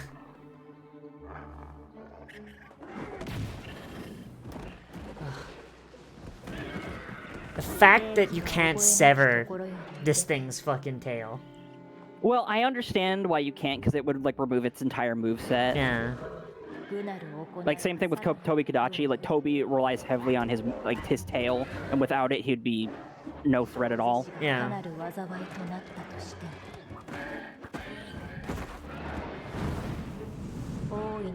Well. Alright, it breathes fire. Alright, definitely.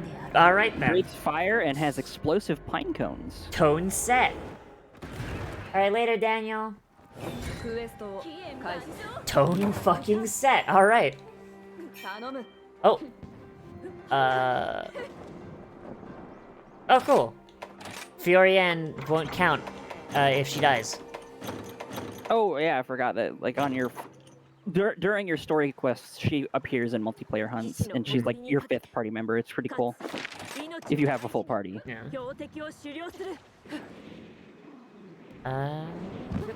よし行くぞ So, is there a way to know, I mean, other than, like, you know, like, oh, this one came out on a portable system, this one came out on, like, have they announced if there's ever gonna be, like, a way to know... Oh, wait, I'm going to the wrong one. I'm sorry. Is there gonna be, like a difference in, like, the devs? Like, are they gonna have, like, a...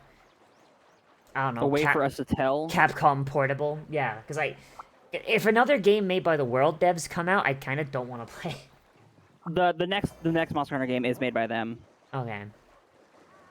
So, like, are they just alternating then? Is that what it is? Yeah. Okay. They kind of do like the Call of Duty thing, where they alternate developers. Okay. Except these games are actually good. Yeah. Like World's not bad, it's just... If I had to choose... World is more grounded and realistic, while this game is more flashy in style. And I'm gonna be honest, I mean, shit, I based my entire stream aesthetic off of the cyberpunk genre. Flashy is 90% of what I like. Oh my god. Yeah, they have like different design philosophies and everything for like all the way down to the gameplay. So the World devs, so I don't even know if you would remember this, but in World, some weapons had hidden elements. Like they had an element, but you had to unlock or awaken the element for it to be active. Yeah, I remember that. In this game, that doesn't fucking happen. They're just always there. And I am so fucking happy because that shit pissed me off so much. Oh my god, I just realized, this guy's just fucking Basil Geese, but monkey. Yeah, kinda. Like, he drops bombs, he breathes fire. I mean, Basil's in this game, so I mean... Yeah. Like, it's literally, they're like, alright, what are we gonna do for Master Rank? Aye, so what if we took Basil Geese and turned him into a monkey?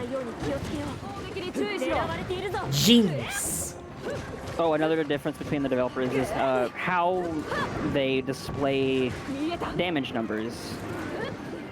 World did bloated value numbers, while the World devs do bloated damage value numbers, and this game does true damage value numbers. I figured, because like I remember the number in World being weird, and I was like, I figured they just did like a number squish. Yeah, so like in this game, like every rarity 10 weapon is around the same damage, but the movement value of each weapon is different, so they deal different amounts of damage. Ah. But in World, their stat page in like the armory accounts for their movement value, and so each weapon has a different damage value. But if they removed that calculation, they would all have the same number like it does in this game. It's just little things like that. Yeah. But like the way World does it actually makes it easier to tell, like, oh, this weapon actually does do more damage than the sword and shield, because in this game the sword and shield does the same damage. It looks like it does the same damage per hit that a great sword does, but that's not true. Yeah, because you've got the movement value. Yeah, I mean. Yeah. See, So maybe this is just the way that my brain works with numbers. I've established, I've made peace with the fact that my brain does not do numbers properly. I kind of like the way they do it here, because instead of like seeing just, you know, bigger number on greatsword and going, ah yes, this weapon is the best one, because I know that it's not, like every weapon is viable. But like, Jesus, like if you see like a weapon type and it's just like, oh, this one does 4,000 damage per hit. Like, you kind of feel like you're missing out by not using it. Does that make sense? Yeah, yeah. And I feel like that's part of what led to the longsword becoming, like, the weapon in World. You know, like, everyone and their fucking grandmother used a longsword because it had, like, the biggest numbers. Like, next to, I think, the greatsword. Yes, besides very endgame, like Iceborne. Yeah, like I don't know about Iceborne. I'm only talking about like Yeah. Because like, okay, so vanilla. I believe the best weapon was actually, what was it? I think it was dual blades were highest DPS. Dual blades were highest DPS, but like the majority of people that weren't like They would just run longsword. They would run longsword because longsword had bigger number. Yeah. So like here, the fact that it's flattened out kind of gives you that idea of like, no, they're all viable. They all do, like basically over time they basically all do the same amount. Yeah. The greatsword just does more in one hit, while the dual blades do less in multiple hits, but will equal the same eventually. Exactly. Like that's the thing that I like about here. Because it's here, it's like I look at the thing, it's like, okay, so this does 170 damage, this does 180 damage. Okay, I know that, so that's cool. But then, you know, when I take it out into the field because of movement values, my short blades are doing like 17 damage a hit versus my greatsword, which would be doing like 400 a fucking hit. Like, that initial big number would probably encourage more people to pick up the greatsword instead of trying the dual blades, you know? Yeah. I mean, you know this. I don't know why I'm explaining it, but like... No, yeah, no, like, because like I've tried the greatsword. It's just not my style. It's too slow. It's too fucking slow. Like the greatsword almost made me drop World, actually. Though, if I'm being honest, I'm very tempted to try it in Generations Ultimate with like one of the dodge styles where it's just like kind of you get to like full on sprint with your sword out with one of them. I forget which one it is. I think that's the depth style.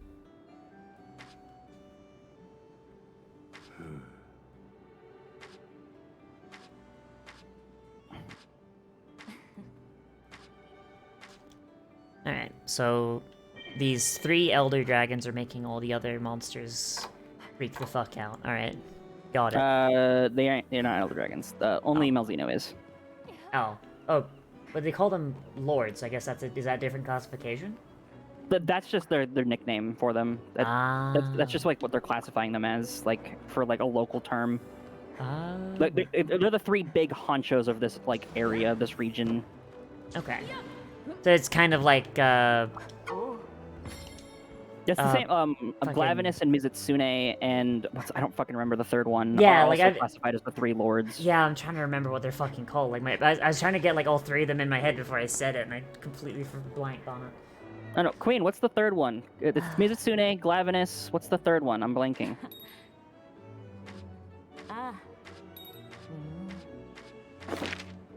Hey, Rathian! God, Rathian really doesn't get a lot of play in Rise. Oh, it's the 4 lords. Okay, yeah, it's Mizutsune, Glavenus, Gamif, and Astalos. Okay.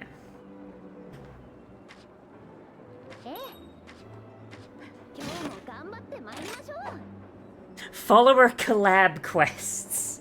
That's a hell of a name for a type. Holy shit. Dude, those quests are so awesome. I recommend trying them. Like, the AI is genuinely super smart. They, like, so you know how players, like, will go off in the middle of the hunt and go mount a monster and bring it back to the fight? Mm-hmm. They literally do that. Oh, it's yo. So cool. That's cool as hell. Just go into fucking Rihan's stream and be like, hey, yo, do you want to collab?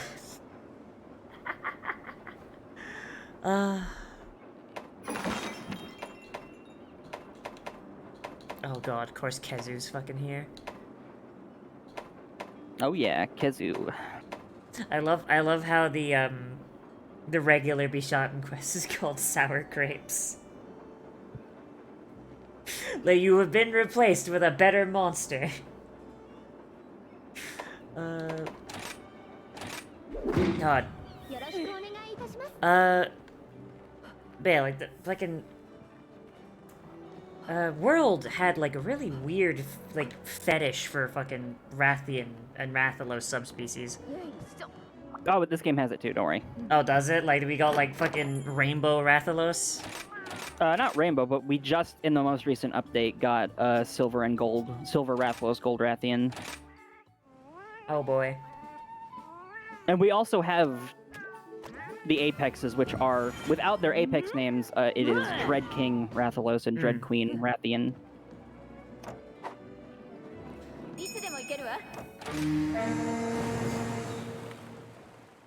Yeah, Silver and Gold are old, yeah. They're like every game, almost. Eventually, they're in every game. It's just kind of weird, just like, that's the monster that gets the most play. Like, it's the least interesting one. It's just a big dragon. Like, I don't hate Rathalos or Rathian as much as, like, I remember when they announced, announced Rathalos for Switch, and, like, everybody, like, everyone, like, for Smash? Hmm? Wait, what do you mean? Like, announced it for what? When they announced, that, Rathalos was going to be, put into Smash as, like, a boss. Oh, yeah. Yeah. Yeah. Everyone was like, oh man, they're gonna add Monster Hunter into Smash. Oh geez, when are they gonna get a fighter or whatever? And it's just, aha, we put Rathalos in. It's like, oh. Nobody I knew, even like the biggest Monster Hunter fans were just like, oh. Like, the reason they have such a hard-on for Rathalos and Rathian is because Rathalos was the first flagship monster ever for Monster Hunter. Was he like the final boss of the first game? Not really final boss, but like he was on the cover. Oh, okay. Like on the very first game, he was the monster on the cover. Okay. Because the final boss of the first game was Fatalis. Oh, he was. Oh, that was okay. I thought like with a name like that, I thought that would have been like a sequel or something. No, Fatalis is in like every game, but like they never said anything about it until Iceborne. Like there was never any promotional anything for him. He was there, and you could only find out by like word by mouth from players. They're just like the secret boss kind of thing. Yeah, secret final boss, like the true test. Oh come on! I dodged that.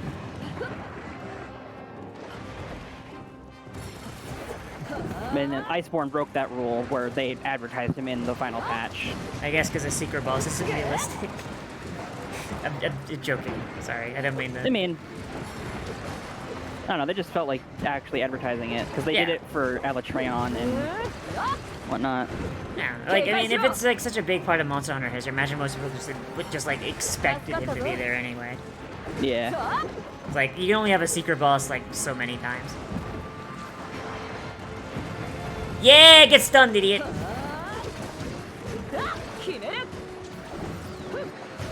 I want to fight Lao Shanglong eventually, but I don't think he's in Genyun. Lao Shanglong?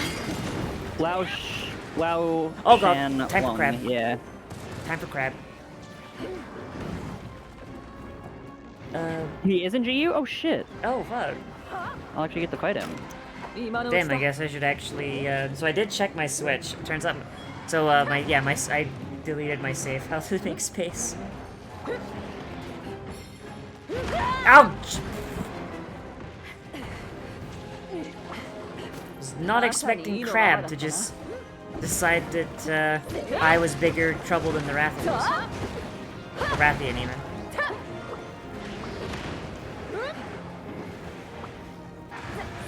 So I've been trying to figure this out. So if you put a water blight on like a monster, what does it do? Because I know for us it lowers our stamina. What does it do for monsters? Makes them soft.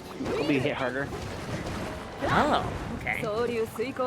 Like parts that normally aren't a orange hit zone become an orange hit zone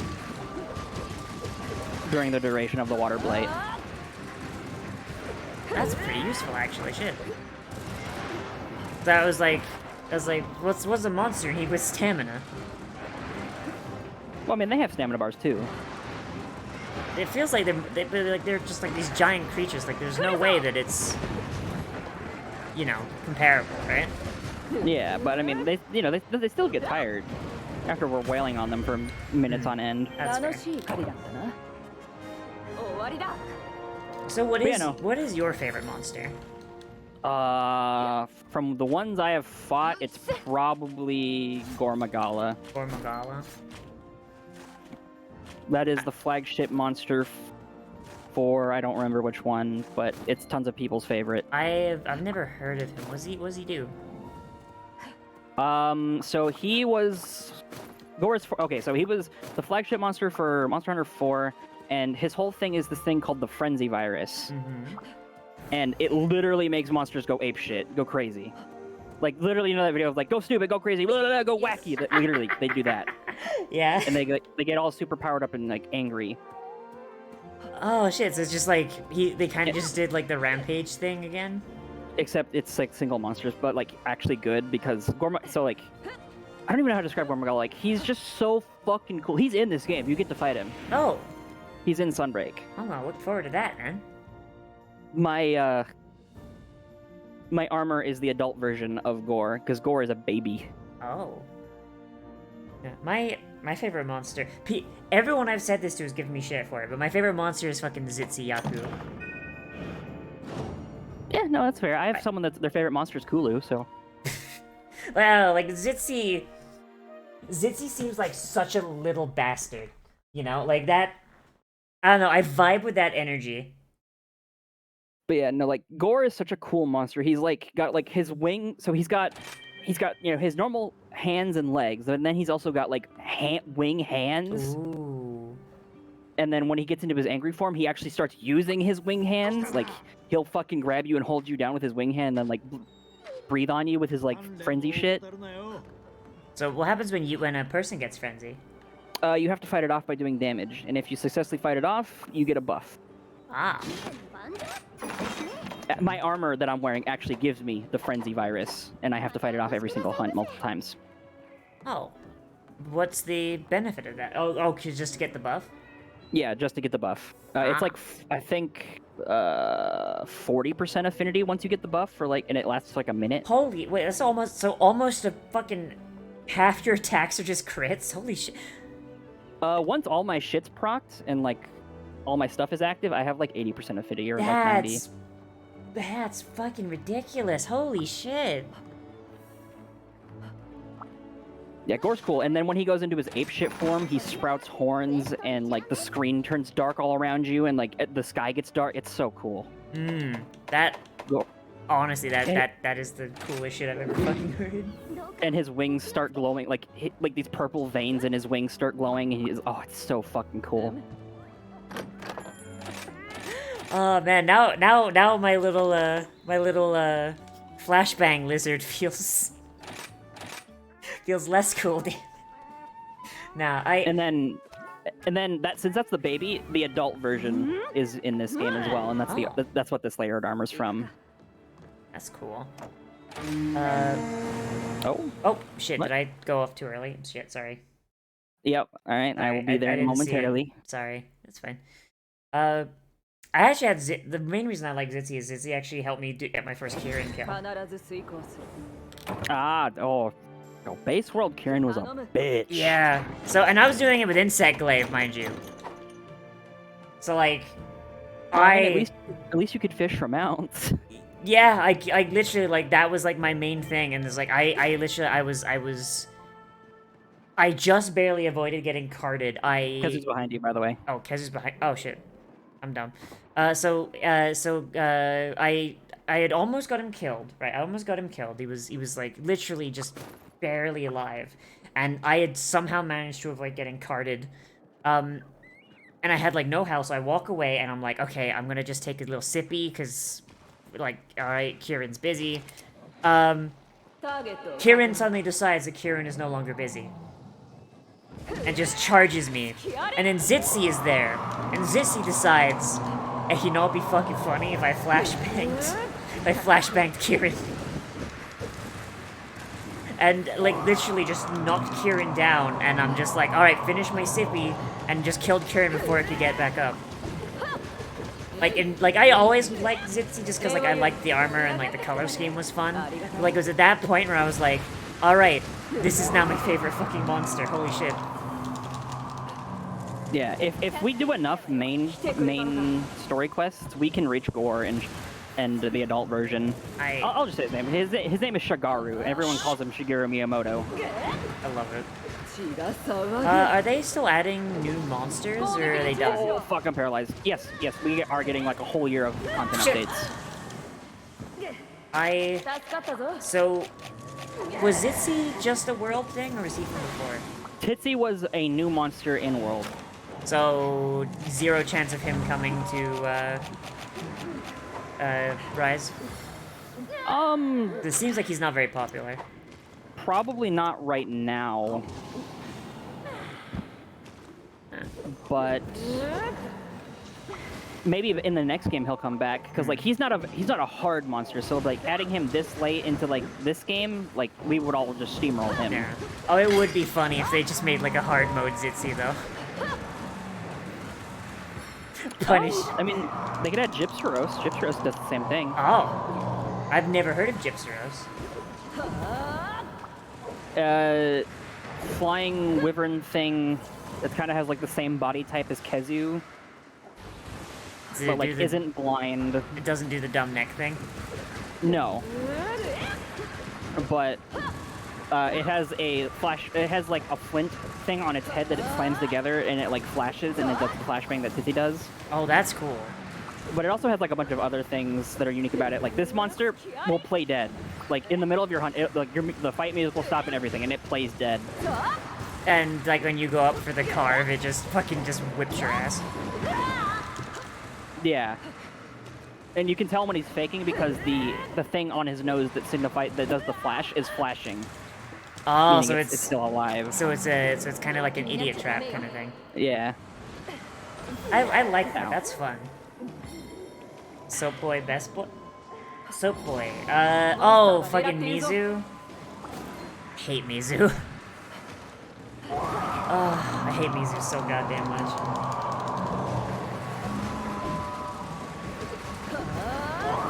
Alright, let me check. So after...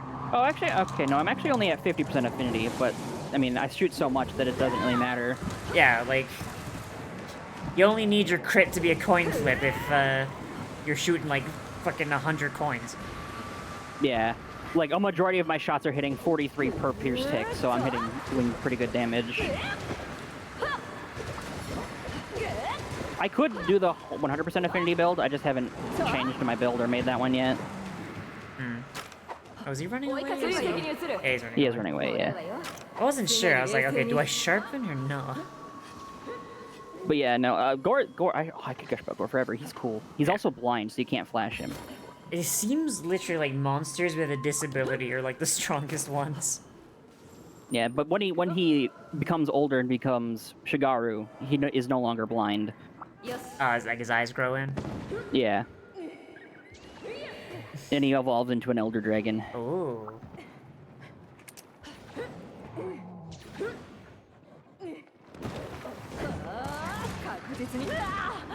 God. So now I'm just imagining, like... So, now that you've told me that, like, the world team was, like, the team that makes, like, grounded stuff, now that explains, like, why the Monster Hunter movie was the way it was. Okay, no, that was Hollywood. That wasn't them. Like, that was literally only Hollywood doing that. That's their fault. Nah. Because the Monster Hunter, they didn't even want to do the movie, but, like, Universal and, like, Capcom insisted.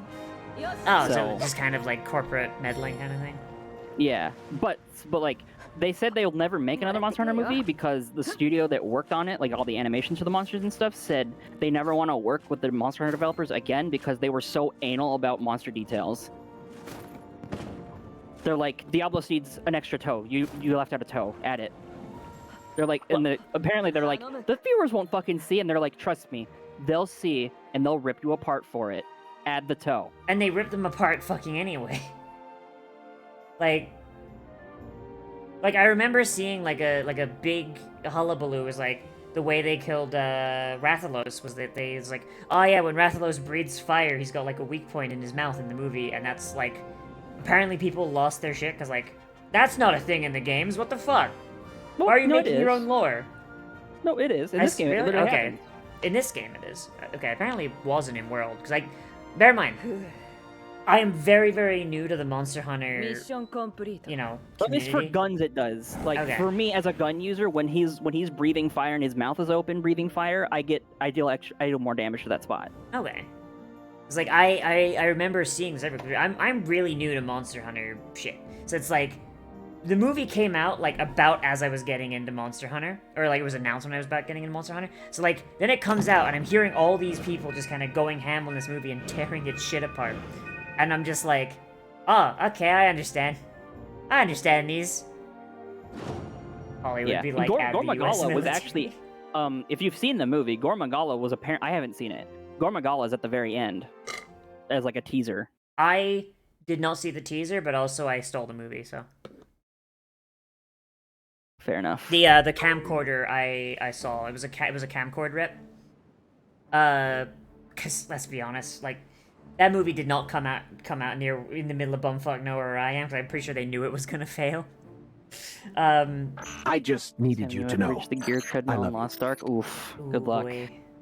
Yeah, like the camcord rip I saw, I cut off like right as the credits started, so if it was post credits, I didn't see it. I think it is, yeah. Yeah. And everyone was like, "How would they make a movie about gore?" But like, it doesn't really matter because I don't think they're making another one. Like, I think if they're gonna make a Monster Hunter movie, I think they need to lean into how ridiculous it is. Because even World, even though you said it's the more grounded one, it's still a little ridiculous when you think about, like, the general kind of vibe that people have. Yeah. Living amongst these giant creatures is just normal. Yeah. Like the apocalypse could happen, like, any day, and it's like, hey, yo, can you go hunt me a fucking dinosaur? I need some new soup spoons. Like, Jesus. Like, the fact that, like, the monsters are, one, just there and no one cares, and two, like, they're so ubiquitous that they've just become, like, shorthand for fucking crafting materials and like, raw materials. Yeah. Like, hey, I'm working on a new dango. Can you go and fucking hunt down this monster that could kill everyone in this village so I can make some more dango sticks? Like, oh, hey, Anjanette.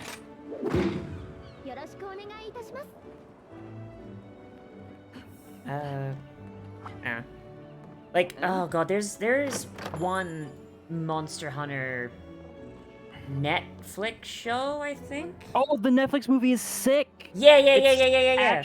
Actually good. Like, I think that movie... Sorry. That movie is actually fucking amazing. Like, yeah, I saw it, it's so fucking good. Like, I think, like, if you're going to do Monster Hunter, you need to have it be... Not take itself seriously, but, like, recognize what Monster Hunter is. Yeah, and it does that perfectly. Yeah. Speaking of monsters that could kill entire towns, Anjanath? Yep. Yeah. I mean, the animation's not great, but, like you could still do... You could...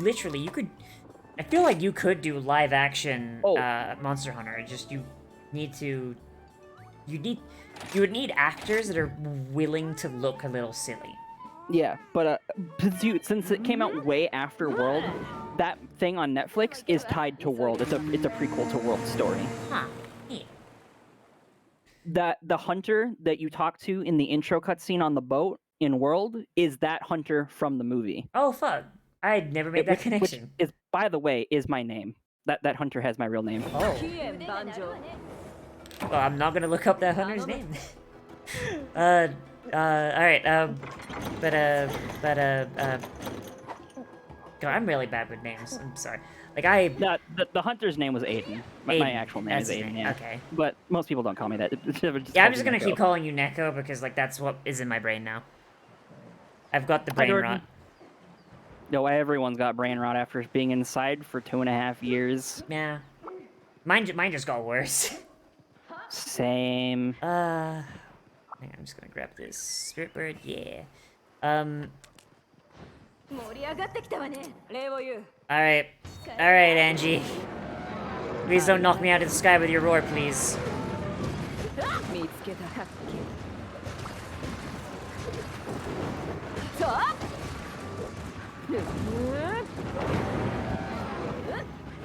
I always either have, like, the easiest time with Anjanath or the absolute most bitch of a time. There's no in between. I've told this story many times, but Anjanath, so when I first... World was my first Monster Hunter game. Yeah. And when I first started... You have LBG armor you could use? I'll show you my build after this hunt. Wait, unless you mean for a different game. But, when I first... World as my first one, I was very questioning whether, like, I should like this game. Why wasn't I enjoying my time? Like, the game just wasn't feeling good, you know? And I was struggling to fight monsters. And I got to Anjanath, and I was struggling really badly, because Anjanath is the first wall of World. Yeah.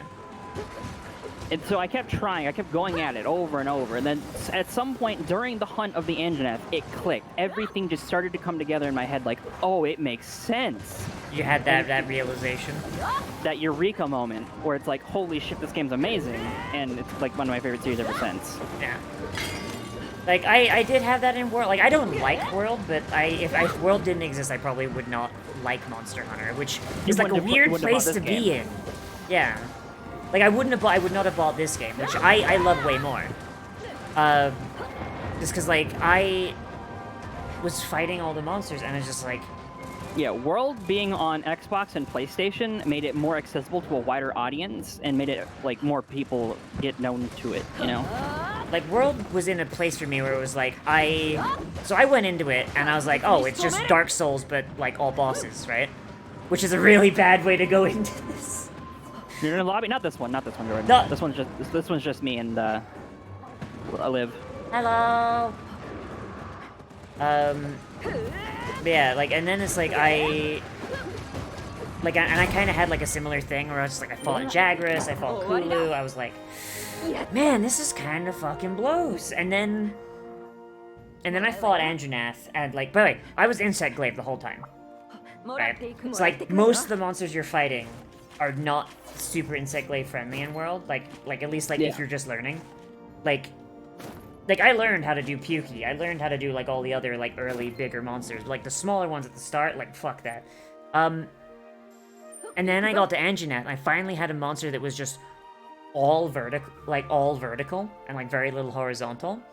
And... Yeah, which is Anjanath, yeah. Yeah, and I was just like, holy shit, I'm actually understanding how the fuck this weapon works, how the fuck I'm supposed to play the game, and why it's not just Dark Souls, but giant. Yeah. And it honestly is like that moment where I was just like, oh shit, this game actually pog as fuck. And which sucks, I just don't like the rest of World. So it's like I feel like if I was advertising the game, it's like, hey, if you want to get into Monster Hunter, like, try again. Like, I hate that I can't say, oh no, try World. You know?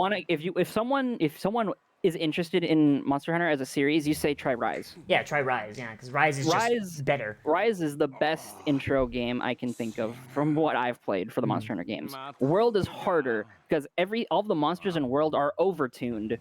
In my opinion, they're too fast, they're way more aggressive, but that's a part of the charm of World.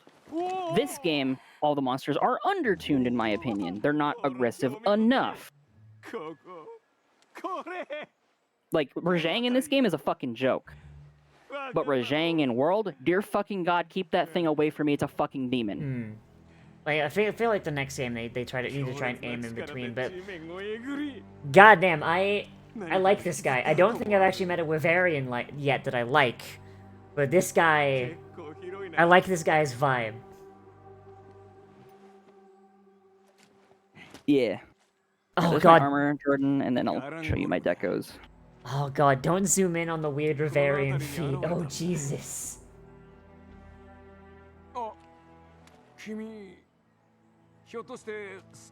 So what's the deal with Wyverians? Like, they're not humans, right? I actually am not quite sure, honestly. I haven't learned much about them. Like, they look like weird elf things. But I mean, the name sounds like wyvern. And apparently they lay eggs. So, like... They do. Are they, like, descended from fucking, like, Rathian or some shit? I have honestly no idea. God,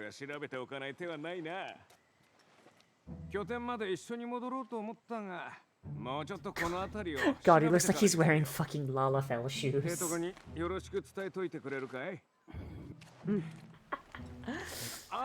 What's Visual Kugel LBG? Malzeno. Max rank Malzeno. Weapon. Don't you boot me. How dare you? How dare you boot me in my own house?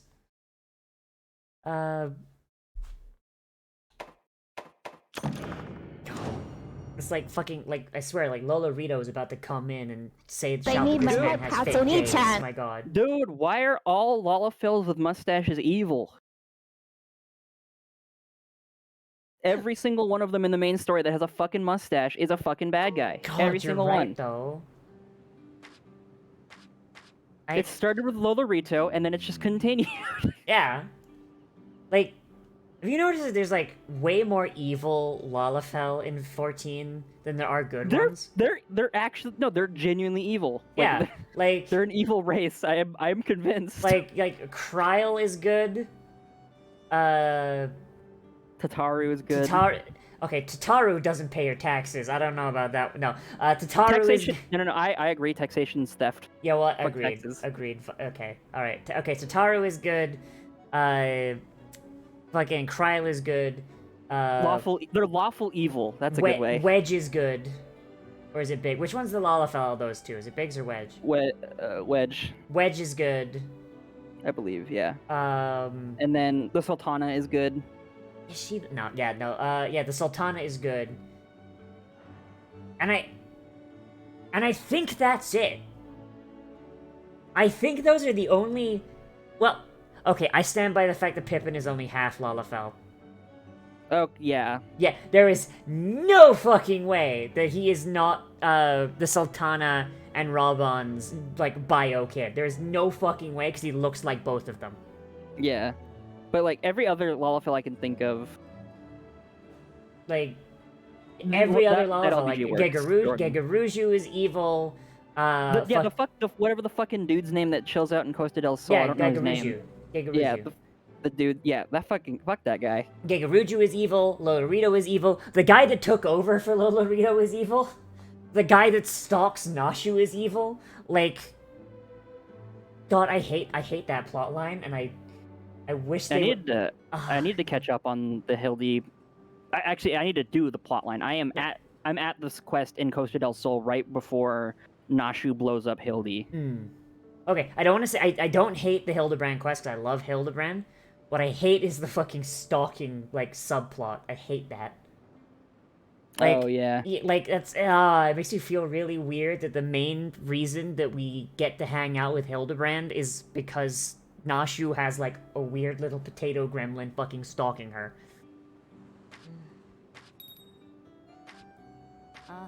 Okay. What do I have to go fight now?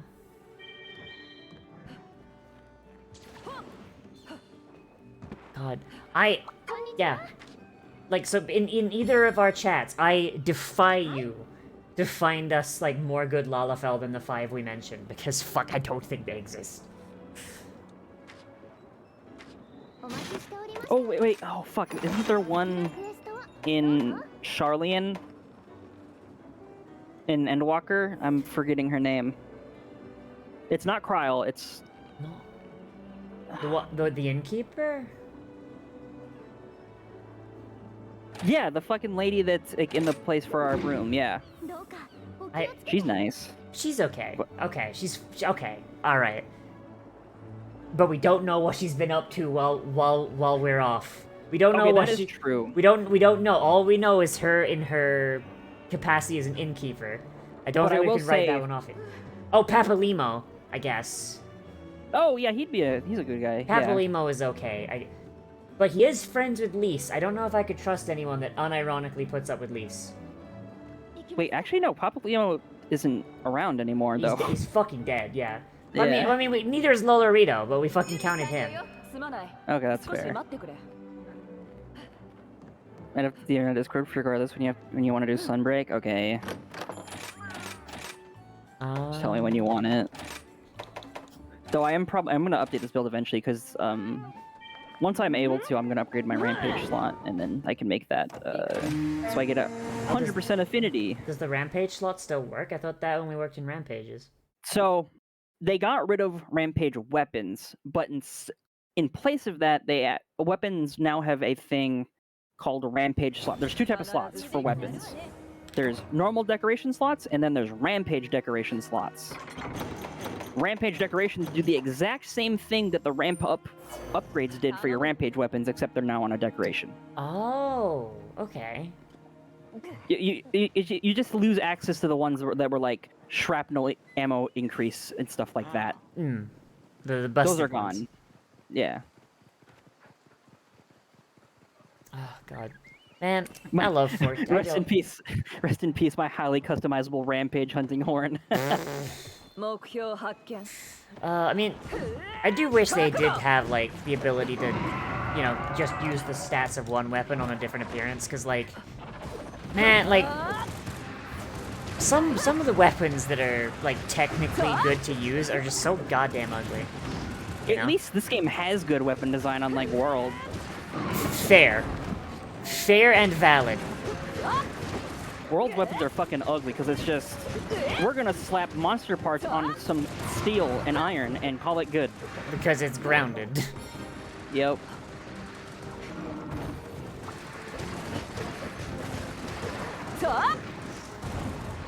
Like, I'm barely in, like, I just got the 4-star village in Gen U, and I've already seen, like, several unique looking weapons. I'm like, that looks sick, what the fuck? Like, the problem with this game, though, is that a lot of the more unique weapons are also, like, statistically pretty shit. Like, the Almudron Rippers, they're garbage. Like, once you have Mizu's weapons, like, they do the exact same blight, and they look worse. And they do more damage.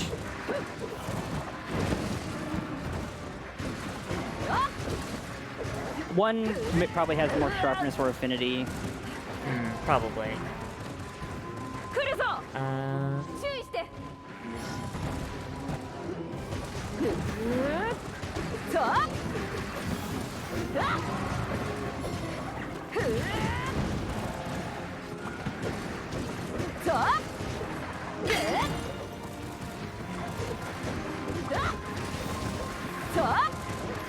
World had good armor designs, but lacked in weapons. That. Yeah. Meanwhile, this game kind of has like the opposite. I would say this game has good armor. Okay. So the armor is good in a vacuum, but it doesn't have good theming. Does that make sense? Like and I know like maybe this is like a Monster Hunter thing where it's like, okay, we want like the people to recognize the armor between games. But this game's got like a very big Japanese theme, where like most of the armor looks the same as World, which had a more Western vibe, you know? Yeah. Like fucking the cowboy outfit in a game that's set in Japan. Of fucking course you want the Kirin layered armor, Gord, you fucking Coomer. Hey, at least it's a Coomer whether you're into guys or girls. Like, goddamn. Like, the male Kirin armor is an actual fucking thirst trap. They both are, the male and female. Yeah. Fuck it, and honestly, that's something I do like about Monster Hunters. Sometimes they let both types of people be thirsty. You know what? There's plenty to drink. Yeah, like I can go throw on a layered. Like you've seen this layered armor.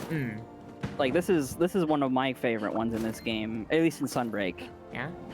I need to unlock more layered armor. Do you get them from events? You said? From event quests, and you can also get layered armor just for every monster after beating certain quest in Sunbreak. I don't remember what it was. Okay. Man, I love the 14 story. I wish there was more of it. I keep blowing through it. I wish Endwalker was better. I mean, it wasn't Endwalker bad. was good. Like, Shadowbringers was a 10, Endwalker was like an 8.5. I'll give it a 9 though, because it nailed the landing like really fucking well. Yeah, like it was that middle part. That middle part was like... the middle part was okay. I will give you that. The middle part is phenomenal, but the beginning, dear fucking god, it's so slow, so long. I hated it. So I didn't hate it as much as you did, mostly because I fucking love Charlian. Like, I've wanted to go to Charlian for so long. I did too, but it's like there was just so much talking. I'm like, where's the dungeon? I've been playing for 4 hours. Where's the dungeon? Fair. So I just started skipping cutscenes until I got to the dungeon. Oh my, sacrilege! Sacrilege! Yeah, like, okay, so I was, like, super, like, in there, like, oh man, I'm finally in Charlian. I was like super hyped. But I think if I had like no real shit give about Charlian, I probably would have had like the same kind of reaction. I'm such a fucking lore nerd when it comes to shit like that I kind of like blew past it. Like I think I will give Endwalker the 9 out of 10 versus the 10 out of 10 to Shadowbringers. Mostly for like one instance, and I think it's because I think it's just because fucking Thavnair. Like, for me, Thavnair, like, drug on for so long. Yeah. Alright, so this is like one of the layered armors, like, one of the armor sets that I love, and is like a good layered armor set. Oh, I got Luchika's thing. Okay, where are you? Oh, there you are. Right behind you. Oh, that's really cool. Oh, dog. Get out of the way, dog. Oh my god, that's actually really fucking cool. Oh my god. Yeah, like, how did you feel about Thavnair? It's like, it had like that cool bit at the beginning with like Estinian, but like then it felt like it just kind of went way too... I hated, another big problem, this is like a personal thing for me, but maybe other people share it. I hated how they fucking sectioned off parts of the maps, being like, no, you can't go there yet, you can't go attuned to that Aether right, fuck you. That was annoying. It's like, let me pre-prep, motherfucker, so my journey's easier, what the fuck? Yeah, I will 110% agree with you on that one. That bit was real fucking annoying. Like, when you're in Garlemald and you get to that certain one where you can't, like, it's just not active and you can't attune to it at all. And yeah, like, it's like, oh, this has been tuned to only Garleans. It's like I understand that'd be a thing the Garleans would be able to do because, you know, they're fascists, but their government also collapsed. Like, you're telling me I'm gonna have to run back here every single time until it's available? Come on, Square. And it's not even like a really easily accessible area. Oh god, no! You had to run so far. Yeah, like and then because then you had to go through a tunnel to get there. It's ridiculous. Like, it's yeah, like Garlemald was cool, but like the first 3 zones, Labyrinthos was Thavnair fucking, I hate. It was a cool vibe for a little bit, and then I just like started disliking it pretty fast. Thavnair should have been a post game, I think. But like all the 3 final zones though, I'll knock it out of the park. They're great. Yeah, like if I was in charge of it, like I don't. Why did we go to Thavnair? I don't actually remember. What? Oh, it was for the fucking Tower of Zot, right? Yeah, it was for the first tower dungeon. It's like another problem I had with Endwalker was the fucking dungeons. The first 2 dungeons are the fucking same. Yeah. You're in a damn tower. Like, bruh, come on. I think, yeah, like unironically, I think that like the first dungeon should have come like a lot earlier, and it should have been that tower that Fordola and Wheelchair Boy went into, you know? Because we never solved that problem. Like, I mean, we did, because when we killed Anima, like, the tower disappeared, but, like... I don't know, I feel like maybe take care of, like, the tower at home that's killing our guys first? No, Fordola did. No, she didn't destroy the tower, she just found... She killed Lunar Bahamut and made it, dormant. I thought she deactivated it. No. She killed Lunar Bahamut and, made it dormant, but they said that, like, there's nothing stopping them from making another Lunar Bahamut, which it's implied that they did, because remember there's that big discussion you have with, I think Merlwib, I think? And she's just like, oh yeah, so, that tower, when you killed Anima, like, the tower disappeared. Like, that's the whole thing. Basically, instead of having us just go to, like, everywhere on fucking Eorzea and just kill, like, tower after tower after tower, it's like, alright, you killed Anima, the tower's gone. Yeah. Like, that was, like, one of my big gripes with Endwalker was, like, the dungeon design. They were, like, all samey, kind of, unlike where in Shadowbringers, every single one was drastically different. I think the later dungeons can avoid that. Like, I'm gonna disagree with you. I mean, they do become a little bit better. Like, the one in the... Elpis was fucking cool. Like that Yeah, that dungeon. the Elpis dungeon is amazing. And you get to hang out with like- them itself. Like shit. Yeah, that dungeon's amazing. But like but like compared to Shadowbringers, where like first it was the Holminster Switch was already a good dungeon. Then the next one is Dawn Meg, which is like Jesus. That's like talk about a scenery change. Nah. Yeah, if I was in charge of Endwalker, I think what I would have done is, like, I mean, Thavnair kind of has to happen for, like, the story at post-game, but I think I would have, like, Thavnair actually just be, like, straight post-game. Like, alright, you've stopped the Endsinger and all this, you've done all this.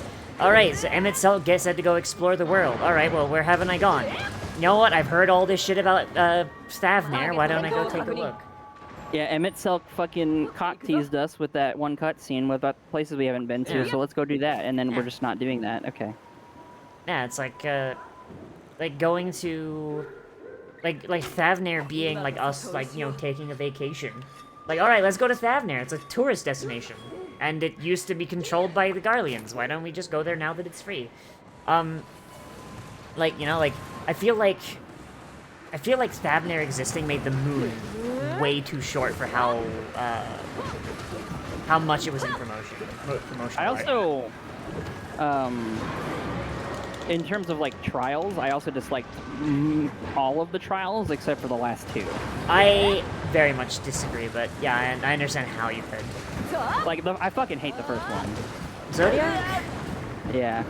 I think Zodiac's one of my favorites, but I guess I can see it. No, I hate it because of the star mechanic. I just hate that mechanic. Oh, I play Scholar, so I ignore it. Like, literally, Scholar, I just use, oh wait, I do it on EX a lot, so I also, like, just kind of know the fight now. But yeah, like... I could never figure out the mechanic, so I relied on callouts for the EX. Yeah. Scholar, I cast Expedience, and I just run to where there's no star, and I'm never gonna miss it, because I just have Sprint for the entire duration. But, like, every other trial after that one, though, was pretty good. Yeah. Like, especially the new one. The new one's great. Oh yeah, new one is fucking absolutely great. Yeah. But yeah, if it was me, Thavnair is post-game, and its main thing is like, hey, let's take a vacation. Make Garlemald, keep Garlemald the way it is, because Garlemald was actually pretty good, and make the moon more. Because, like, it feels like we spent, like, 6 hours in Charleon, 4 hours in Garlemald, like, 3 hours in fucking Thavnair, and then, like, 60 seconds on the moon. Yeah. Like, everything after that is, like, just paced absolutely perfectly, but, like, Thavnair just feels like a hard right turn. Yeah. God, imagine meeting Vitra after you see the origin of the dragons. That would change so fucking much. Yeah. Like, just... Yeah, I don't know. Like, the intro part to Endwalker was just too long-winded for me. Yeah.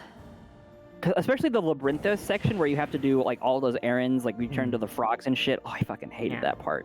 Like, I disagree, but I can see where you're coming from.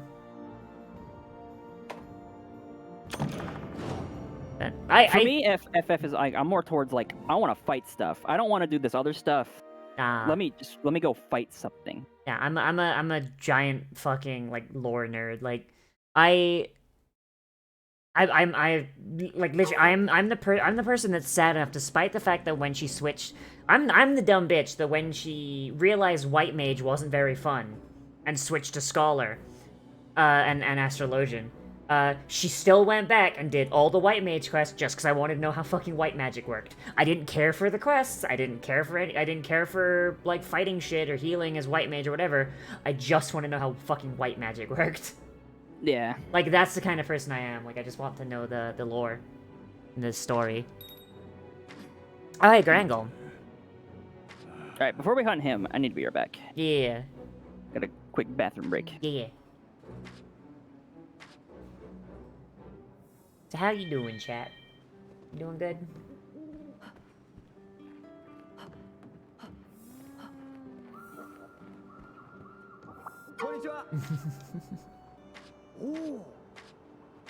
I mean, the thing with, like, lore, right, is, like, you gotta... Like, as far as I'm concerned, right, if I'm playing a story, like, the story needs to generally be pretty good. Like, there are a few games where, like, I'm like, okay, yeah, I don't care about the story, I'm just gonna go ham and just, you know, things are gonna pop off, right? Elodia! Welcome to the stream! I don't think I have any mods here right now, so I'm gonna just give you a thing. Ah! Thank you for the follow, just light FPS. Oh shit, Xeno is still here. Hey, Xeno. Yes. Welcome, Raiders. I am Bliv, the Cyber Doll, the fixer from the future with a time machine. Welcome aboard the time machine. Get ready for the dark future. So.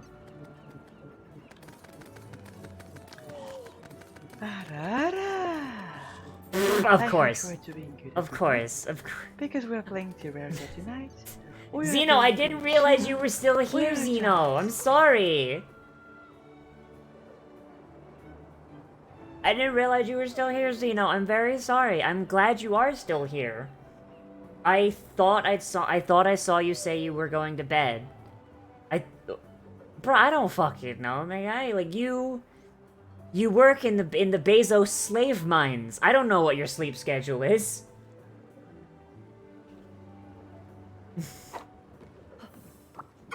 But I do appreciate you still being here. But yeah, welcome, Raiders.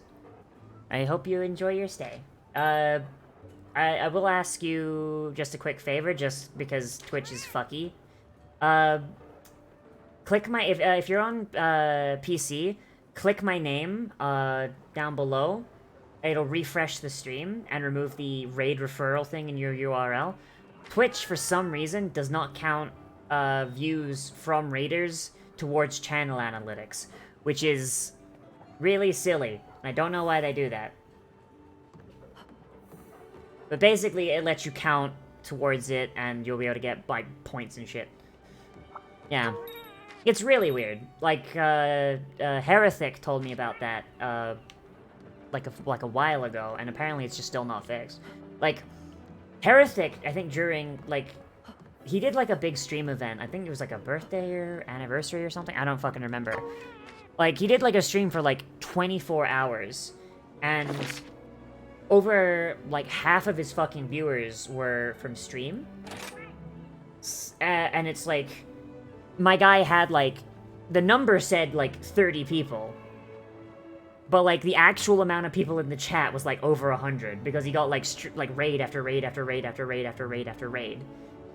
And it's just, like, none of them were counted. None of them were fucking counted by Twitch. It was ridiculous. Yeah, so those of you that did that, thank you. Because, yeah, like, you can see on my end, the numbers just shot right the fuck up. If my hands look silly, it's because they are. My tracking harness hasn't arrived yet, so I'm actually just using it in desk mode, which is not very good. Yeah, Twitch metrics are really bad, but unfortunately, those metrics are how they determine how, like, whether we get paid or not, so.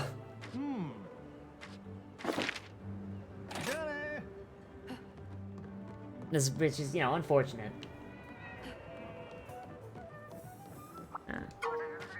Yeah, I do appreciate being here. So, Elodia, what were you playing? You were playing Elden Ring. Oh, shit! Oh, this... Elodia, how far are you gone in Elden Ring?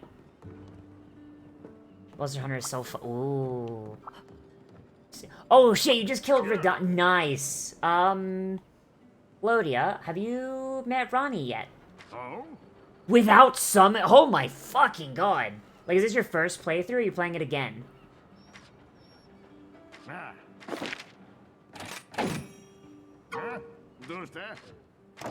Oh boy, alright. Okay, alright then.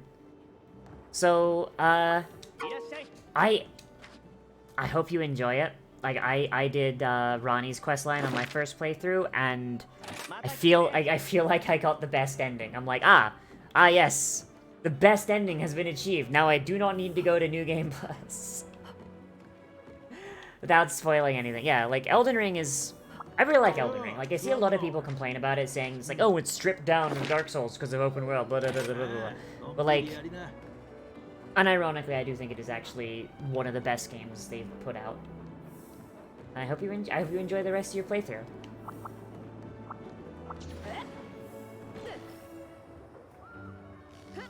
The cat is back. Yeah. Lily actually plays Zeno, just because I played through Elden Ring with a magic build does not mean I didn't play the game. Shut the fuck up. See, that's the same thing when people say you didn't play through Monster Hunter Rise because I didn't play through Monster Hunter Rise because I used guns the whole time. What the fuck? Like, I'm gonna be honest, the only reason I'm not doing a gun build is because I already played through the entire game on Switch with a gun, and I was like, you know what, I wanna try something else. Fair enough. Yeah. But no, hold on. Back on the topic of FF, are you, do you do Savage Raids? I do. In about 2 hours, or is it one? Shit, I don't actually remember when my raid is. Fuck, I should probably ask.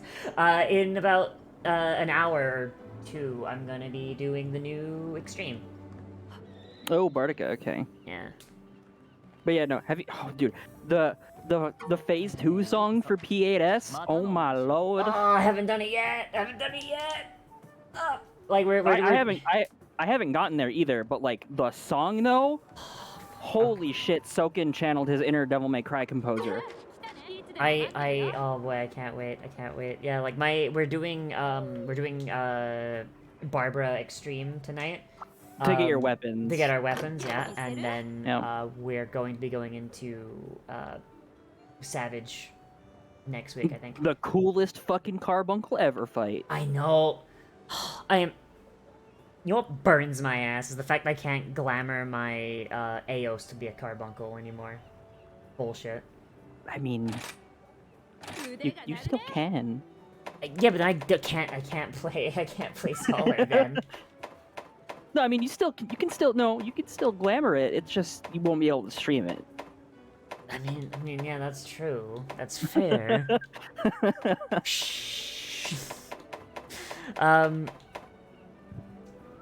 Did I? What the fuck? Did I? What? Like, I'm outing myself here, but I've said this on stream multiple times. I only recently stopped using my UI mod because people were getting, like, popular VTuber FF streamer Haru got banned for using the UI mod that I used. I was like, okay, alright. Sure, I'll stop using it for now. Yeah. And Elodia, you are a precious being. Everyone loves you. Yeah, like I feel like people wouldn't mod FF if they would just do like, because most of the mods I've seen are like Quality the most of life, like UI features. basic bitch things, yeah. Like having bigger countdown numbers on your things that are on cooldown. Bigger yeah, countdown number. Like I saw a mod that brought back Eggy. So you know that for Summoner, Eggy Glamour doesn't work at level 90 anymore? Yeah. Yeah. I saw a mod that brought that back, and it's like, shit, like, why? Like, why do I need to have these giant fucking dipshit creatures? Yeah. So the thing is, so that UI mod that got Haru banned, they have openly said they are working on implementing something like that officially into the game. So my response is, why not let us use that until you give us the official option? Because, I don't know. Oh shit, wait, like, raid is in 10, oh fuck, raid is in 10 minutes. Oh shit, I thought it was in an hour. Oh no. Oh. Oh shit.